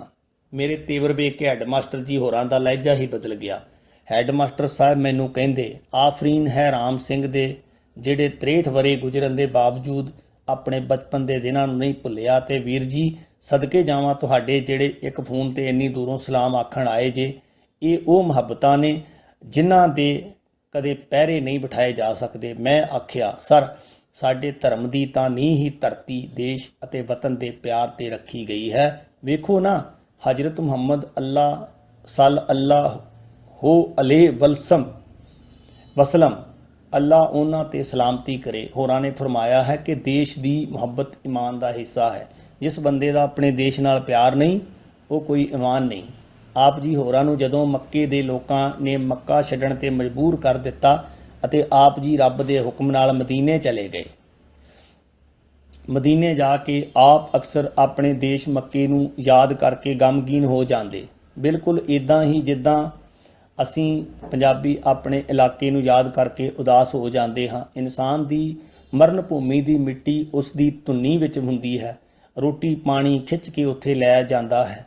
ਅਸੀਂ ਉਹਨੂੰ ਤਕਦੀਰ ਆਖ ਲਈਏ ਜਾਂ ਆਗੂ ਹੱਥਾਂ ਦੀ ਤਦਬੀਰ, ਗੱਲ ਇੱਕੋ ਹੈ। ਹੈੱਡਮਾਸਟਰ ਸਾਹਿਬ ਹੋਰੀ ਆਖਣ ਲੱਗੇ, ਜਿਹੜਾ ਪੰਜਾਬੀਆਂ ਨਾਲ ਹੋਇਆ ਸੀ ਉਹ ਤਕਦੀਰ ਸੀ ਜਾਂ ਤਦਬੀਰ ਸੀ? ਮੈਂ ਆਖਿਆ ਭਗਵਾਨ ਦੋ ਹਨ। ਇੱਕ ਭਗਵਾਨ ਉਹ ਹੈ ਜਿਹਨੇ ਸਾਰੀ ਕਾਇਨਾਤ ਬਣਾਈ ਹੈ ਅਤੇ ਦੂਜੇ ਧਰਤੀ ਦੇ ਭਗਵਾਨ ਹੁੰਦੇ ਹਨ, ਭਾਵ ਹੈ ਮਨੁੱਖ। ਇੱਕ ਤਕਦੀਰ ਪੂਰੀ ਕਾਇਨਾਤ ਦਾ ਮਾਲਕ ਲਿਖਦਾ ਹੈ ਅਤੇ ਦੂਜੀ ਵਾਰ ਧਰਤੀ ਦੇ ਭਗਵਾਨ ਤਦਬੀਰ ਦੀ ਕਲਮ ਨਾਲ ਲੋਕਾਂ ਦੀ ਕਿਸਮਤ ਲਿਖਦੇ ਹਨ।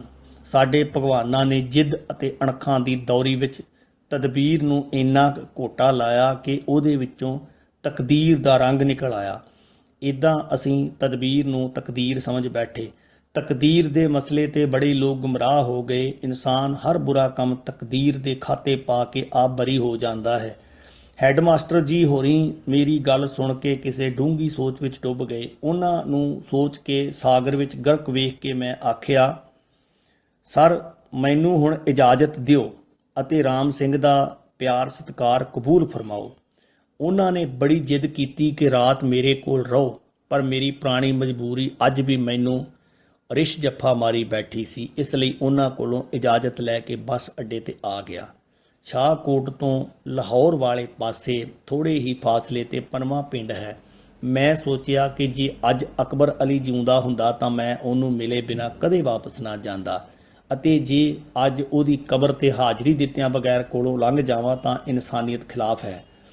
ਇਸੇ ਜਿਹਨੀ ਕਸ਼ਮਕਸ਼ ਵਿੱਚ ਪਨਵਾ ਆ ਗਿਆ। ਮੈਂ ਛੇਤੀ ਨਾਲ ਆਪਣੀ ਸੀਟ ਤੋਂ ਉੱਠ ਬੈਠਾ। ਕੰਡਕਟਰ ਨੂੰ ਆਖਿਆ, ਭਾਈ ਮੈਨੂੰ ਪਨਵੀਂ ਲਾਹ ਦੇ। ਕੰਡਕਟਰ ਨੇ ਆਖਿਆ, ਤੁਸੀਂ ਤਾਂ ਲਾਹੌਰ ਦਾ ਭਾੜਾ ਦਿੱਤਾ। ਮੈਂ ਆਖਿਆ, ਮੈਨੂੰ ਕੋਈ ਕੰਮ ਯਾਦ ਆ ਗਿਆ, ਇਸ ਲਈ ਮੈਨੂੰ ਇੱਥੇ ਹੀ ਉਤਾਰ ਦੇ। ਪਨਵਾ ਅੱਡੇ ਦੀ ਰੌਣਕ ਪਿਛਲੇ 18 ਵਰ੍ਹਿਆਂ 'ਚ 100% ਵੱਧ ਚੁੱਕੀ ਸੀ, ਪਰ ਮੇਰੇ ਦਿਲ ਦੀ ਧੜਕਣ ਘਟਦੀ ਜਾ ਰਹੀ ਸੀ। ਜਦੋਂ ਅਕਬਰ ਅਲੀ ਜਿਉਂਦਾ ਸੀ ਇਸ ਅੱਡੇ ਤੇ ਬਿਰਲੀ ਵਾਜੀ ਦੁਕਾਨ ਸੀ, ਪਰ ਹਰ ਪਾਸੇ ਰੌਣਕ ਹੀ ਰੌਣਕ ਸੀ। ਹਰ ਪਾਸੇ ਬਹਾਰ ਹੀ ਬਹਾਰ ਨਜ਼ਰ ਆਉਂਦੀ ਸੀ, ਪਰ ਹੁਣ ਦੁਕਾਨ ਖਹਿੰਦੀ ਪਈ ਸੀ। ਲੋਕਾਂ ਦੀ ਭੀੜ ਵਿੱਚ ਤਿਲ ਸੁੱਟਿਆਂ ਭੁਏਂ ਤੇ ਨਹੀਂ ਸੀ ਆਉਂਦਾ, ਪਰ ਗਮ ਅਤੇ ਖੁਸ਼ੀ ਦਾ ਸੰਪਰਕ ਦਿਲ ਨਾਲ ਹੁੰਦਾ ਹੈ। ਇਸ ਲਈ ਅੱਡਾ ਮੈਨੂੰ ਪਾਂ ਪਾਂ ਕਰਦਾ ਨਜ਼ਰ ਆਉਂਦਾ ਸੀ। ਇੱਕ ਟਾਂਗੇ ਵਾਲੇ ਨੇ ਮੈਨੂੰ ਪੁੱਛਿਆ, ਵੀਰ ਜੀ ਕਿੱਥੇ ਜਾਣਾ ਜੇ? ਮੈਂ ਉਸ ਨੂੰ ਆਖਿਆ, ਮੈਂ ਪਿੰਡ ਸਿੱਖਾਂ ਦੀ ਕਾਵਾਂ ਵਾਲੀ ਦੇ ਕਬਰਸਤਾਨ ਵਿੱਚ ਜਾਣਾ। ਆਉਣ ਜਾਣ ਦਾ ਸਾਲਮ ਭਾੜਾ ਮੁਕਾਲ ਹੈ। ਉਹਨੇ ਮੇਰੇ ਨਾਲ ਭਾੜਾ ਤੈਅ ਕਰ ਲਿਆ ਤੇ ਸਿੱਖਾਂ ਦੀ ਕਾਵਾਂ ਵਾਲੀ ਦੀ ਰਾਹ ਪੈ ਗਿਆ। ਪਿੰਡ ਦਾ ਕਬਰਸਤਾਨ ਪਿੰਡ ਤੋਂ ਕਾਫੀ ਪੰਧ ਅਗਾਂਹ ਹੈ। ਅਸੀਂ ਅਕਬਰ ਅਲੀ ਦੇ ਬੂਹੇ ਅੱਗੋਂ ਲੰਘ ਕੇ ਕਬਰਸਤਾਨ ਜਾ ਪੁੱਜੇ। ਅਕਬਰ ਅਲੀ ਦੀ ਕਬਰ ਦੇ ਦਰਸ਼ਨ ਪਾਏ ਅਤੇ ਉਹਦੀ ਬਖਸ਼ਿਸ਼ ਦੀ ਦੁਆ ਮੰਗ ਕੇ ਮੈਂ ਟਾਂਗੇ ਵਾਲੇ ਨੂੰ ਕਿਹਾ, ਚੱਲ ਭਾਈ ਹੁਣ ਚੱਲੀਏ। ਕਾਵਾਂ ਵਾਲੀ ਵਾਪਸ ਆ ਕੇ ਅਕਬਰ ਅਲੀ ਦੇ ਬੂਹੇ ਦੇ ਸਾਹਮਣੇ ਮੈਂ ਟਾਂਗਾ ਰੁਕਵਾਇਆ ਅਤੇ ਹੌਲੇ ਜਿਹੇ ਬੂਹੇ ਤੇ ਦਸਤਕ ਦਿੱਤੀ। ਅੰਦਰੋਂ ਇੱਕ ਬੱਚਾ ਨਿਕਲਿਆ। ਮੈਨੂੰ ਕਹਿੰਦਾ, ਅੰਕਲ ਜੀ ਕਿਹਨੂੰ ਮਿਲਣਾ ਜੇ? ਮੈਂ ਆਖਿਆ, ਜਿਹਨੂੰ ਮੈਂ ਮਿਲਣਾ ਸੀ ਉਹ ਤਾਂ 18 ਵਰ੍ਹਾ ਪਹਿਲਾਂ ਦੁਨੀਆ ਤਿਆਗ ਗਿਆ। ਜੇ ਘਰ ਇਕਬਾਲ ਹੈ ਤਾਂ ਉਹਨੂੰ ਜ਼ਰੂਰ ਬਾਹਰ ਭੇਜ ਦਿਓ। ਉਹ ਬੱਚਾ ਆਖਣ ਲੱਗਾ, ਮੇਰੇ ਅੱਬੂ ਤਾਂ ਘਰ ਨਹੀਂ ਹੈਗੇ, ਉਹ ਕੰਮ ਤੇ ਗਏ ਹੋਏ ਹਨ ਅਤੇ ਰਾਤ ਨੂੰ ਆਉਣਗੇ। ਮੈਂ ਆਖਿਆ, ਬੇਟਾ ਤੇਰੀ ਤਾਈ? ਅਜੇ ਮੈਂ ਲਫ਼ਜ਼ ਤਾਈ ਤੇ ਹੀ ਪੁੱਜਾ ਸੀ ਕਿ ਬੱਚਾ ਕਹਿੰਦਾ, ਅੰਕਲ ਜੀ ਉਹ ਤਾਂ ਫੌਤ ਹੋ ਗਈ ਸੀ। ਮੈਂ ਬੱਚੇ ਨੂੰ ਆਪਣਾ ਨਾਂ ਪਤਾ ਦੱਸਿਆ ਅਤੇ ਆਖਿਆ, ਜਦੋਂ ਇਕਬਾਲ ਘਰ ਆਵੇ ਤਾਂ ਉਹਨਾਂ ਨੂੰ ਮੇਰਾ ਸਲਾਮ ਆਖੀ। ਬੱਚੇ ਨੇ ਜਲ ਪਾਣੀ ਪੀਣ ਲਈ ਬੜਾ ਜ਼ੋਰ ਲਾਇਆ, ਪਰ ਅਜਿਹੇ ਸਮੇਂ ਪਾਣੀ ਸੰਗੋਂ ਥੱਲੇ ਨਹੀਂ ਉਤਰਦਾ। ਟਾਂਗੇ ਤੇ ਬਹਿੰਦਿਆਂ ਸਾਰ ਹੀ ਕੋਚਵਾਨ ਨੇ ਘੋੜੇ ਨੂੰ ਛਾਂਟਾ ਮਾਰਿਆ ਅਤੇ ਘੋੜਾ ਸਰਪਟ ਹੋ ਗਿਆ। ਰਾਹ ਵਿੱਚ ਕੋਚਵਾਨ ਮੈਨੂੰ ਪੁੱਛਦਾ, ਵੀਰ ਜੀ ਇਹ ਸਾਰਾ ਕੁਝ ਮੇਰੀ ਸਮਝ ਵਿੱਚ ਨਹੀਂ ਆਇਆ। ਮੈਂ ਉਹਨੂੰ ਕਿਹਾ, ਭਾਈ ਮੇਰਿਆ ਲਾਜ਼ਮੀ ਨਹੀਂ ਕਿ ਦੁਨੀਆ ਦੀ ਹਰ ਗੱਲ ਸਮਝ ਵਿੱਚ ਆ ਜਾਏ। ਕੁਝ ਗੱਲਾਂ ਅਜਿਹੀਆਂ ਵੀ ਹੁੰਦੀਆਂ ਨੇ ਜਿਹੜੀਆਂ ਸਮਝਣ ਦੇ ਬਾਵਜੂਦ ਵੀ ਸਮਝ ਵਿੱਚ ਨਹੀਂ ਆਉਂਦੀਆਂ। ਮੈਂ ਉਹਨੂੰ ਦੱਸ ਕੇ ਆਪਣੇ ਗਮ ਨੂੰ ਨਵੇਂ ਸਿਰਿਓਂ ਸੱਜਰਾ ਨਹੀਂ ਸੀ ਕਰਨਾ ਚਾਹੁੰਦਾ। ਕੋਚਵਾਨ ਨੂੰ ਮੈਂ ਕਿਸੇ ਹੋਰ ਪਾਸੇ ਗੱਲੀ ਲਾ ਲਿਆ। ਮੈਂ ਆਖਿਆ, ਤੁਹਾਡੇ ਇਲਾਕੇ ਵਿੱਚ MLA ਕਿਹੜਾ ਏ? ਉਹ ਕਹਿੰਦਾ, ਵੀਰ ਜੀ ਰੋਟੀ ਕਮਾਉਣ ਤੋਂ ਵੇਲ ਮਿਲੇ ਤਾਂ ਪਤਾ ਲੱਗੇ।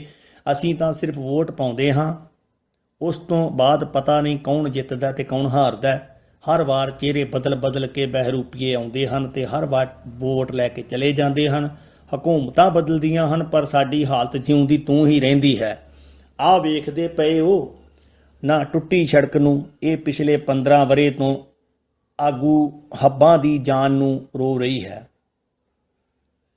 ਆਗੂ ਹੱਥਾਂ ਦੀ ਜਾਨ ਨੂੰ ਰੋ ਰਹੀ ਹੈ, ਪਰ ਕਿਸੇ ਨੇ ਅਜੇ ਤੱਕ ਇਹਦੀ ਹੂਕ ਨਹੀਂ ਸੁਣੀ। ਕਈ ਗੱਡੀਆਂ ਕਬਾੜਾ ਅਤੇ ਕਈ ਟਾਂਗੇ ਬਾਲਣ ਬਣ ਗਏ। ਅੱਡੇ ਤੇ ਉਤਰ ਕੇ ਮੈਂ ਟਾਂਗੇ ਵਾਲੇ ਨੂੰ ਭਾੜਾ ਦਿੱਤਾ ਤੇ ਲਾਹੌਰ ਵਾਲੀ ਬੱਸ ਤੇ ਬਹਿ ਗਿਆ। ਰਾਮ ਸਿੰਘ ਦੇ ਸਲਾਮ ਦਾ ਭਾਰ ਲਾਹੁਣ ਗਿਆ ਸੀ, ਪਰ ਆਪਣੇ ਵਜੂਦ ਤੇ ਲੱਖਾਂ ਮਣਾਂ ਦਾ ਭਾਰ ਲੈ ਕੇ ਵਾਪਸ ਆ ਗਿਆ। ਆਪਸ ਵਿੱਚ ਗਿਲਾ ਗੁਜ਼ਾਰੀ ਹੋ ਜਾਵੇ ਤਾਂ ਚੰਗਾ ਏ, ਆਪਸ ਵਿੱਚ ਗਿਲਾ ਗੁਜ਼ਾਰੀ ਹੋ ਜਾਵੇ ਤਾਂ ਚੰਗਾ ਏ, ਪਹਿਲੀ ਯਾਰੀ ਫਿਰ ਇੱਕ ਵਾਰੀ ਹੋ ਜਾਵੇ ਤਾਂ ਚੰਗਾ ਏ, ਮੇਲ ਮਿਲਾਪ ਦੀਆਂ ਬੁਨਿਆਦਾਂ ਰੱਖਿਆ ਮੁੱਦਤਾਂ ਹੋਈਆਂ ਨੇ, ਹੁਣ ਇਹਨਾਂ ਤੇ ਪਿਆਰ ਉਸਾਰੀ ਹੋ ਜਾਵੇ ਤਾਂ ਚੰਗਾ ਏ। ਤੇਰੇ ਬੋਰਡ ਦੀ ਠੰਡੀ ਛਾਂ ਹੇਠ ਅਸੀਂ ਵਾਂਗ ਮੁਸਾਫਰ ਬਹਿ ਚੱਲੇ। ਨੂਰੀ ਆ ਗਿਆ, ਨੂਰੀ ਆ ਗਿਆ, ਇਹ ਡਾਇਲਾਗ ਪਾਕਿਸਤਾਨੀ ਪੰਜਾਬੀ ਫਿਲਮ ਮੌਲਾ ਜੱਟ ਦਾ ਹੈ। ਫਿਲਮ ਦੇ ਇਸ ਸੀਨ ਵਿੱਚ ਨੂਰੀ ਨੱਤ ਵਿਲਨ ਨੂੰ ਜੇਲ੍ਹ ਦੀ ਇੱਕ ਬੈਰਕ ਤੋਂ ਦੂਜੀ ਬੈਰਕ ਵੱਲ ਲਿਜਾਇਆ ਜਾਂਦਾ ਹੈ। ਨੂਰੀ ਨੱਤ ਨੂੰ ਵੇਖ ਕੇ ਦੂਜੇ ਕੈਦੀ ਆਪਣੀਆਂ ਬੈਰਕਾਂ ਵਿੱਚ ਨੂਰੀ ਆ ਗਿਆ, ਨੂਰੀ ਆ ਗਿਆ ਦਾ ਰੌਲਾ ਪਾ ਦਿੰਦੇ ਹਨ। ਜੇਲ੍ਹ ਦਾ ਨਵਾਂ ਆਇਆ ਵੱਡਾ ਅਫਸਰ ਛੋਟੇ ਅਫਸਰ ਤੋਂ ਪੁੱਛਦਾ ਹੈ, ਕੈਦੀ ਸ਼ੋਰ ਕਿਉਂ ਮਚਾ ਰਹੇ ਹਨ? ਛੋਟਾ ਅਫਸਰ ਜਵਾਬ ਦਿੰਦਾ ਹੈ, ਸਰ, ਨੂਰੀ ਨੱਤ ਨੂੰ ਜਦੋਂ ਵੀ ਇੱਕ ਬੈਰਕ ਤੋਂ ਦੂਜੀ ਬੈਰਕ ਵੱਲ ਲਿਜਾਇਆ ਜਾਂਦਾ ਹੈ ਤਾਂ ਕੈਦੀਆਂ ਵਿੱਚ ਇਦਾਂ ਹੀ ਭਗਦੜ ਮਚ ਜਾਂਦੀ ਹੈ। 22 ਨਵੰਬਰ ਨੂੰ ਕੈਦੀ ਤਾਂ ਲੇਖਕ ਦੇ ਪਿੰਡ ਚੱਕ ਨੰਬਰ 17 ਜ਼ਿਲ੍ਹਾ ਕਸੂਰ ਵਿੱਚ ਵੀ ਆਏ ਸਨ, ਪਰ ਉਹ ਕਿਲੇ ਦੀ ਜੇਲ੍ਹ ਦੇ ਕੈਦੀ ਨਹੀਂ ਸਨ ਅਤੇ ਨਾ ਹੀ ਗਵਾਨਤਾ ਨਾਮੋਬੇ ਦੇ ਪਿੰਜਰਿਆਂ ਵਿੱਚੋਂ ਨਿਕਲ ਕੇ ਆਏ ਸਨ। ਉਹ ਕੰਡਿਆਲੀ ਤਾਰ ਦੇ ਪਰਲੇ ਪਾਸੇ ਤੋਂ ਭਾਰਤ ਨਾਂ ਦੇ ਦੇਸ਼ ਦੇ ਕੈਦੀ ਸਨ। ਹਾਂ, ਉਹ ਚੜ੍ਹਦੇ ਪੰਜਾਬ ਦੇ ਪਿੰਡ ਨਿਜ਼ਾਮਦੀਨ ਜ਼ਿਲ੍ਹਾ ਫਿਰੋਜ਼ਪੁਰ ਦੇ ਰਹਿਣ ਵਾਲੇ ਸਨ। ਪੰਜਾਬ ਦੇ ਮਹਾਨ ਪੁੱਤਰ ਅਤੇ ਸਿੱਖ ਮੱਤ ਦੇ ਬਾਨੀ ਬਾਬਾ ਨਾਨਕ ਹੋਰਾਂ ਦੇ 542ਵੇਂ ਪ੍ਰਕਾਸ਼ ਪੁਰਬ ਤੇ ਉਹ ਲਹਿੰਦੇ ਪੰਜਾਬ ਦੇ ਆਪਣੇ ਕੈਦੀ ਵੀਰਾਂ ਨੂੰ ਮਿਲ ਕੇ ਕੁਝ ਪੁਰਾਣੀਆਂ ਯਾਦਾਂ ਤਾਜ਼ਾ ਕਰਨ ਆਏ ਸਨ। ਪਾਠਕ ਅੱਖਰ ਵੀਰ ਪੜ੍ਹ ਕੇ ਸ਼ਾਇਦ ਭੰਬਲ ਭੂਸੇ ਵਿੱਚ ਪੈ ਜਾਣ ਕਿ ਜੇ ਵੀਰ ਹਨ ਤਾਂ ਵੈਰ ਕਾਹਦਾ। ਮੇਰੇ ਕੋਲ ਇਸ ਸਵਾਲ ਦਾ ਕੋਈ ਜਵਾਬ ਨਹੀਂ। ਸਾਨੂੰ ਇਸ ਸਵਾਲ ਦਾ ਜਵਾਬ ਆਪਣੇ ਹਾਕਮਾਂ ਕੋਲੋਂ ਪੁੱਛਣਾ ਚਾਹੀਦਾ ਹੈ, ਜਾਂ ਸਾਡੇ ਵੱਡ ਵਡੇਰੇ ਉਸ ਸਮੇਂ ਦੇ ਮਾਲਕ ਅੰਗਰੇਜ਼ ਬਹਾਦਰ ਤੋਂ ਪੁੱਛਦੇ। ਲਫ਼ਜ਼ ਬਹਾਦਰ ਵੀ ਐਵੇਂ ਕਲਮ ਦੀ ਨੋਕ ਤੇ ਆ ਗਿਆ। ਅੰਗਰੇਜ਼ ਸਾਜ਼ਿਸ਼ੀ ਲਿਖਣਾ ਚਾਹੀਦਾ ਸੀ। ਉਹਨਾਂ ਨੂੰ ਬਹਾਦਰ ਤਾਂ ਸਾਡੇ ਦੇਸ਼ ਦੇ ਗਦਾਰਾਂ ਨੇ ਬਣਾਇਆ ਸੀ। ਸਾਜ਼ਿਸ਼ੀ ਹਮੇਸ਼ਾ ਬੁਝਦਿਲ ਹੁੰਦੇ ਹਨ, ਉਹ ਕਦੀ ਬਹਾਦਰ ਨਹੀਂ ਹੁੰਦੇ। ਉਹ ਸਾਜ਼ਿਸ਼ ਨਾਲ ਆਪਣੀ ਬੁਝਦਿਲੀ ਨੂੰ ਬਹਾਦਰੀ ਵਿੱਚ ਬਦਲ ਦਿੰਦੇ ਹਨ। ਲੇਖ ਦੇ ਸ਼ੁਰੂ ਵਿੱਚ ਮੈਂ ਇੱਕ ਫਿਲਮ ਦਾ ਸੀਨ ਪੇਸ਼ ਕੀਤਾ ਹੈ, ਪਰ ਮੇਰੇ ਪਿੰਡ ਵਿੱਚ ਉਸ ਦਿਨ ਕੋਈ ਫਿਲਮ ਨਹੀਂ ਸੀ ਬਣ ਰਹੀ, ਨਾ ਕੋਈ ਡਾਇਰੈਕਟਰ ਲੋਕਾਂ ਨੂੰ ਹੱਸਣ ਰੋਣ ਦਾ ਵੱਲ ਦੱਸ ਰਿਹਾ ਸੀ, ਪਰ ਲੋਕ ਸਮੇਂ ਅਨੁਸਾਰ ਹੱਸ ਵੀ ਲੈਂਦੇ ਸਨ ਅਤੇ ਰੋ ਵੀ ਲੈਂਦੇ ਸਨ। ਇੱਥੇ ਕੋਈ ਮਿਊਜ਼ਿਕ ਡਾਇਰੈਕਟਰ ਵੀ ਨਹੀਂ ਸੀ, ਪਰ ਹਰ ਦਿਲ ਦੇ ਤਾਰ ਵੱਜ ਰਹੇ ਸਨ। ਕਿਸੇ ਨੇ ਆਪਣੀਆਂ ਅੱਖਾਂ ਤੇ ਗਲੈਸਰੀਨ ਵੀ ਨਹੀਂ ਲਾਈ ਸੀ, ਪਰ ਹਰ ਅੱਖ ਵਿੱਚ ਹੰਝੂਆਂ ਦੇ ਮੋਤੀ ਲਿਸ਼ਕ ਰਹੇ ਸਨ। ਕਿਤੇ ਕੋਈ ਕੈਮਰਾ ਜਾਂ ਸੈੱਟ ਨਹੀਂ ਸੀ ਲੱਗਾ। ਇੱਥੇ ਸਭ ਕੁਝ ਫਿਤਰੀ ਸੀ। ਹਰ ਜਜ਼ਬਾ ਸੱਚਾ ਸੀ। ਹੱਸਣਾ, ਰੋਣਾ, ਬੋਲ ਚਾਲ ਸਭ ਹਕੀਕੀ ਸੀ। ਲੋਕਾਂ ਨੇ ਉਹਨਾਂ ਨਾਲ ਸੱਚੇ ਦਿਲੋਂ ਗਲਵੱਕੜੀਆਂ ਪਾਈਆਂ ਸਨ। ਇੱਥੇ ਕੋਈ ਚੀਜ਼ ਬਣਾਉਟੀ ਨਹੀਂ ਸੀ। ਇਹ ਪਿਆਰ ਪੰਜਾਬ ਦੇ 5 ਪਾਣੀਆਂ ਵਾਂਗ ਪਵਿੱਤਰ ਸੀ। ਇਹਦੇ ਵਿੱਚ ਕਿਸੇ ਤਰ੍ਹਾਂ ਦੀ ਕੋਈ ਮਿਲਾਵਟ ਜਾਂ ਵਿਖਾਵਾ ਨਹੀਂ ਸੀ। 22 ਨਵੰਬਰ ਨੂੰ 10-11 ਵਜੇ ਦੇ ਕਰੀਬ ਇੱਕ ਸਫੇਦ ਚਿੱਟੇ ਰੰਗ ਦੀ ਗੱਡੀ ਚੱਕ ਨੰਬਰ 17 'ਚ ਆ ਕੇ ਰੁਕੀ। ਉਸ ਵਿੱਚੋਂ ਪੱਗਾਂ ਤੇ ਦਾੜੀਆਂ ਵਾਲੇ 3 ਨੌਜਵਾਨ ਉਤਰੇ। ਇਹਨਾਂ ਵਿੱਚੋਂ ਇੱਕ ਪੈਰਾਂ ਤੋਂ ਨੰਗਾ ਸੀ। ਨੰਗੇ ਪੈਰਾਂ ਵਾਲੇ ਨੇ ਸੜਕ ਤੇ ਖੜੇ ਉਧੇੜ ਉਮਰ ਨਵਾਬਦੀਨ ਕੋਲੋਂ ਪੁੱਛਿਆ, ਅਸਾਂ ਨਿੱਕੇ ਦੇ ਘਰ ਜਾਣਾ? ਉਸਨੇ ਆਪਣੇ ਅੱਖਰ ਛੇਤੀ ਨਾਲ ਫਿਰ ਦੁਹਰਾਏ, ਨਿੱਕੇ ਤੇਲੀ ਦੇ ਘਰ। ਨਵਾਬਦੀਨ ਨੇ ਸਾਰੇ ਪਿੰਡ ਵਿੱਚ ਨਜ਼ਰ ਦੌੜਾਈ, ਪਰ ਇਸ ਨਾਂ ਦਾ ਕੋਈ ਬੰਦਾ ਉਸ ਨੂੰ ਨਜ਼ਰ ਨਾ ਆਇਆ। ਨੰਗੇ ਪੈਰਾਂ ਵਾਲੇ ਨੇ ਫਿਰ ਆਖਿਆ, ਅਸੀਂ ਚੱਕ ਨੰਬਰ 16 ਬਰਕੀ ਦੇ ਰਹਿਣ ਵਾਲੇ ਹਾਂ। ਮੇਰਾ ਨਾਂ ਤਾਰਾ ਸਿੰਘ, ਮੇਰੇ ਪਿਤਾ ਦਾ ਨਾਂ ਸਰਦਾਰ ਰਣਜੀਤ ਸਿੰਘ ਅਤੇ ਸਰਦਾਰ ਗੰਡਾ ਸਿੰਘ ਮੇਰਾ ਦਾਦਾ ਸਨ। ਅਸੀਂ ਦੇਸ਼ ਦੀ ਵੰਡ ਤੋਂ ਬਾਅਦ ਨਿਜ਼ਾਮਦੀਨ ਵਾਲਾ ਜ਼ਿਲ੍ਹਾ ਫਿਰੋਜ਼ਪੁਰ ਸਿਰ ਲੁਕਾਇਆ ਅਤੇ ਨਿੱਕੇ ਹੋਰੀ ਇੱਥੇ ਹੀ ਰਹਿ ਗਏ ਸਨ। ਮੇਰੇ ਦਾਦਾ ਜੀ ਗੰਡਾ ਸਿੰਘ ਹੋਰਾਂ ਨੇ ਆਪਣੀਆਂ ਨਿੱਕੀਆਂ ਮੋਟੀਆਂ ਯਾਦਾਂ ਇੱਕ ਡਾਇਰੀ ਵਿੱਚ ਲਿਖੀਆਂ ਸਨ ਅਤੇ ਨਿੱਕੇ ਦਾ ਨਾਂ ਵੀ ਲਿਖਿਆ ਸੀ। ਸਾਨੂੰ ਉਹਨਾਂ ਨਸੀਹਤ ਕੀਤੀ ਸੀ ਕਿ ਜਦੋਂ ਕਦੀ ਵੀ ਪਾਕਿਸਤਾਨ ਜਾਓ, ਨਿੱਕੇ ਨੂੰ ਜ਼ਰੂਰ ਮਿਲ ਕੇ ਆਇਆ ਜੀ। ਸਰਦਾਰ ਤਾਰਾ ਸਿੰਘ ਇਹ ਸਾਰਾ ਕੁਝ ਇੱਕੋ ਸਾਏ ਕਹਿ ਗਿਆ ਸੀ। ਇਹ ਸਾਰੀ ਜਾਣਕਾਰੀ ਤੋਂ ਬਾਅਦ ਨਵਾਬਦੀਨ ਨੂੰ ਤੁਰੰਤ ਯਾਦ ਆ ਗਿਆ ਕਿ ਉਹ ਝੱਟ ਬੋਲਿਆ, ਬਾਬਾ ਨਿੱਕਾ ਤਾਂ ਪਾਕਿਸਤਾਨ ਬਣਨ ਤੋਂ ਥੋੜ੍ਹਾ ਚਿਰ ਮਗਰੋਂ ਹੀ ਪ੍ਰਲੋਕ ਸੁਧਾਰ ਗਿਆ ਸੀ। ਉਸ ਦਾ ਪੁੱਤਰ ਮਾਲਕ ਸਹਾਬਦੀਨ ਹੈ, ਮੈਂ ਤੁਹਾਨੂੰ ਉਸ ਨਾਲ ਮਿਲਾ ਦਿੰਦਾ ਹਾਂ। ਇੰਨੀ ਦੇਰ ਨੂੰ ਸਰਦਾਰਾਂ ਦੇ ਆਉਣ ਦੀ ਖਬਰ ਜੰਗਲ ਦੀ ਅੱਗ ਵਾਂਗ ਸਾਰੇ ਪਿੰਡ ਵਿੱਚ ਫੈਲ ਚੁੱਕੀ ਸੀ। ਬਸ ਫਿਰ ਜਿਹਨੇ ਸੁਣਿਆ ਉਹ ਨਵਾਬਦੀਨ ਦੇ ਘਰ ਵੱਲ ਦੌੜ ਪਿਆ। ਹਰ ਕਿਸੇ ਦੇ ਮੂੰਹ ਵਿੱਚ ਇਹੀ ਸੀ ਕਿ ਸਿੱਖ ਆਏ ਨੇ ਅਤੇ ਉਹ ਮੈਨੂੰ ਲੇਖਕ ਨੂੰ ਮਿਲਣਾ ਚਾਹੁੰਦੇ ਹਨ। ਮੇਰੇ ਪਿੰਡ ਦੀ ਆਬਾਦੀ 16,000 ਹੈ ਅਤੇ ਇਸ ਗੱਲ ਨੂੰ ਹਰ ਕੋਈ ਬੜੀ ਚੰਗੀ ਤਰ੍ਹਾਂ ਜਾਣਦਾ ਹੈ ਕਿ ਮੈਂ ਲੇਖਕ ਹਿੰਦੂ, ਮੁਸਲਿਮ ਅਤੇ ਸਿੱਖ ਸਾਂਝ 'ਤੇ ਲਿਖਦਾ ਹਾਂ ਅਤੇ ਸਰਦਾਰ ਮੈਨੂੰ ਹੀ ਮਿਲਣ ਆਏ ਹੋਣਗੇ। ਪਰ ਮੈਂ ਉਨੀ ਦਿਨੀ ਪੈਰ ਦੇ ਖੁੰਝੇ ਨਾਂ ਦਾ ਲੇਖ ਲਿਖ ਰਿਹਾ ਸੀ, ਜਿਸ ਦੀ ਜਾਣਕਾਰੀ ਲਈ ਮੈਨੂੰ ਕਈ ਦਿਨ ਵੀਰ ਸਿੰਘ ਵਾਲੇ ਜਾਣਾ ਪਿਆ ਸੀ। ਇਹ ਲੇਖ ਵੀ ਸਿੱਖ ਮੁਸਲਮਾਨ ਸੱਭਿਆਚਾਰ 'ਤੇ ਸੀ। ਇੱਕ ਦਿਨ ਵੀਰ ਸਿੰਘ ਤੋਂ ਵਾਪਸ ਆਉਂਦਿਆਂ ਜੰਗਲ ਵਿੱਚ ਮੇਰਾ ਕੈਮਰਾ, ਮੋਬਾਈਲ ਅਤੇ ਕੁਝ ਨਕਦੀ ਲੁੱਟੀ ਗਈ ਸੀ। ਇਸ ਲਈ ਉਸ ਦਿਨ ਮੇਰੇ ਕੋਲ ਮੋਬਾਈਲ ਨਾ ਹੋਣ ਕਾਰਨ ਕਿਸੇ ਨਾਲ ਵੀ ਰਾਬਤਾ ਨਾ ਹੋ ਸਕਿਆ।